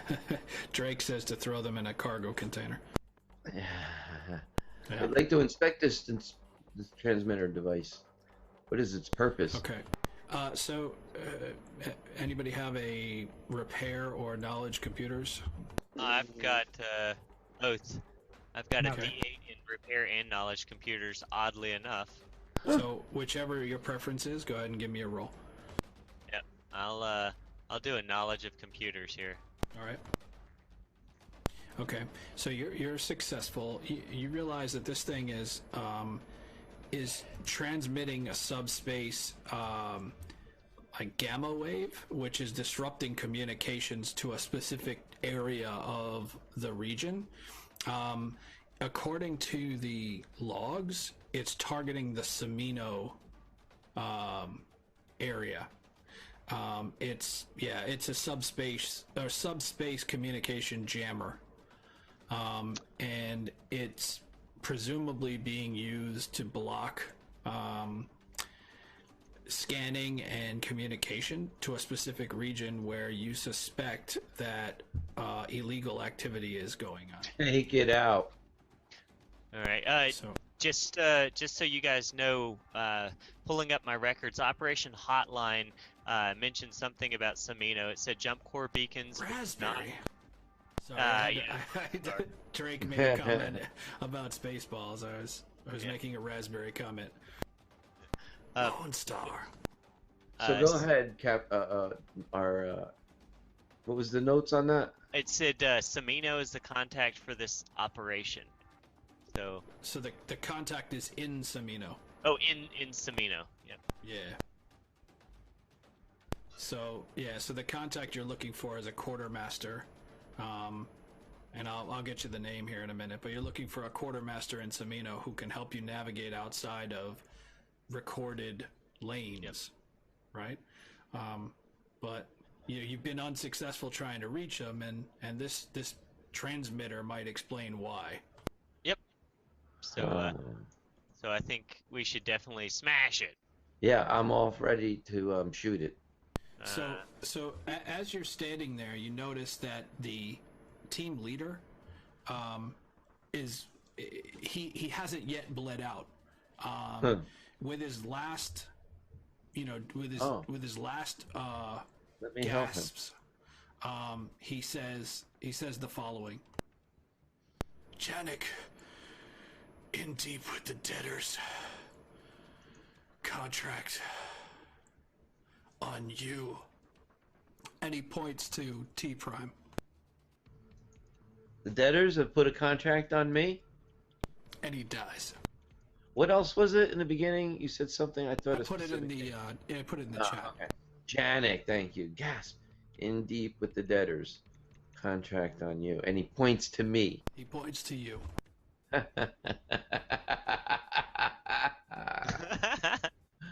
Oh, thank you. Let's And make with it that, official. hold on. And with that, we're going to wrap for the night. I think that's going to give those who have been following along a little bit to stew on. Hope you really enjoyed our broadcast this evening.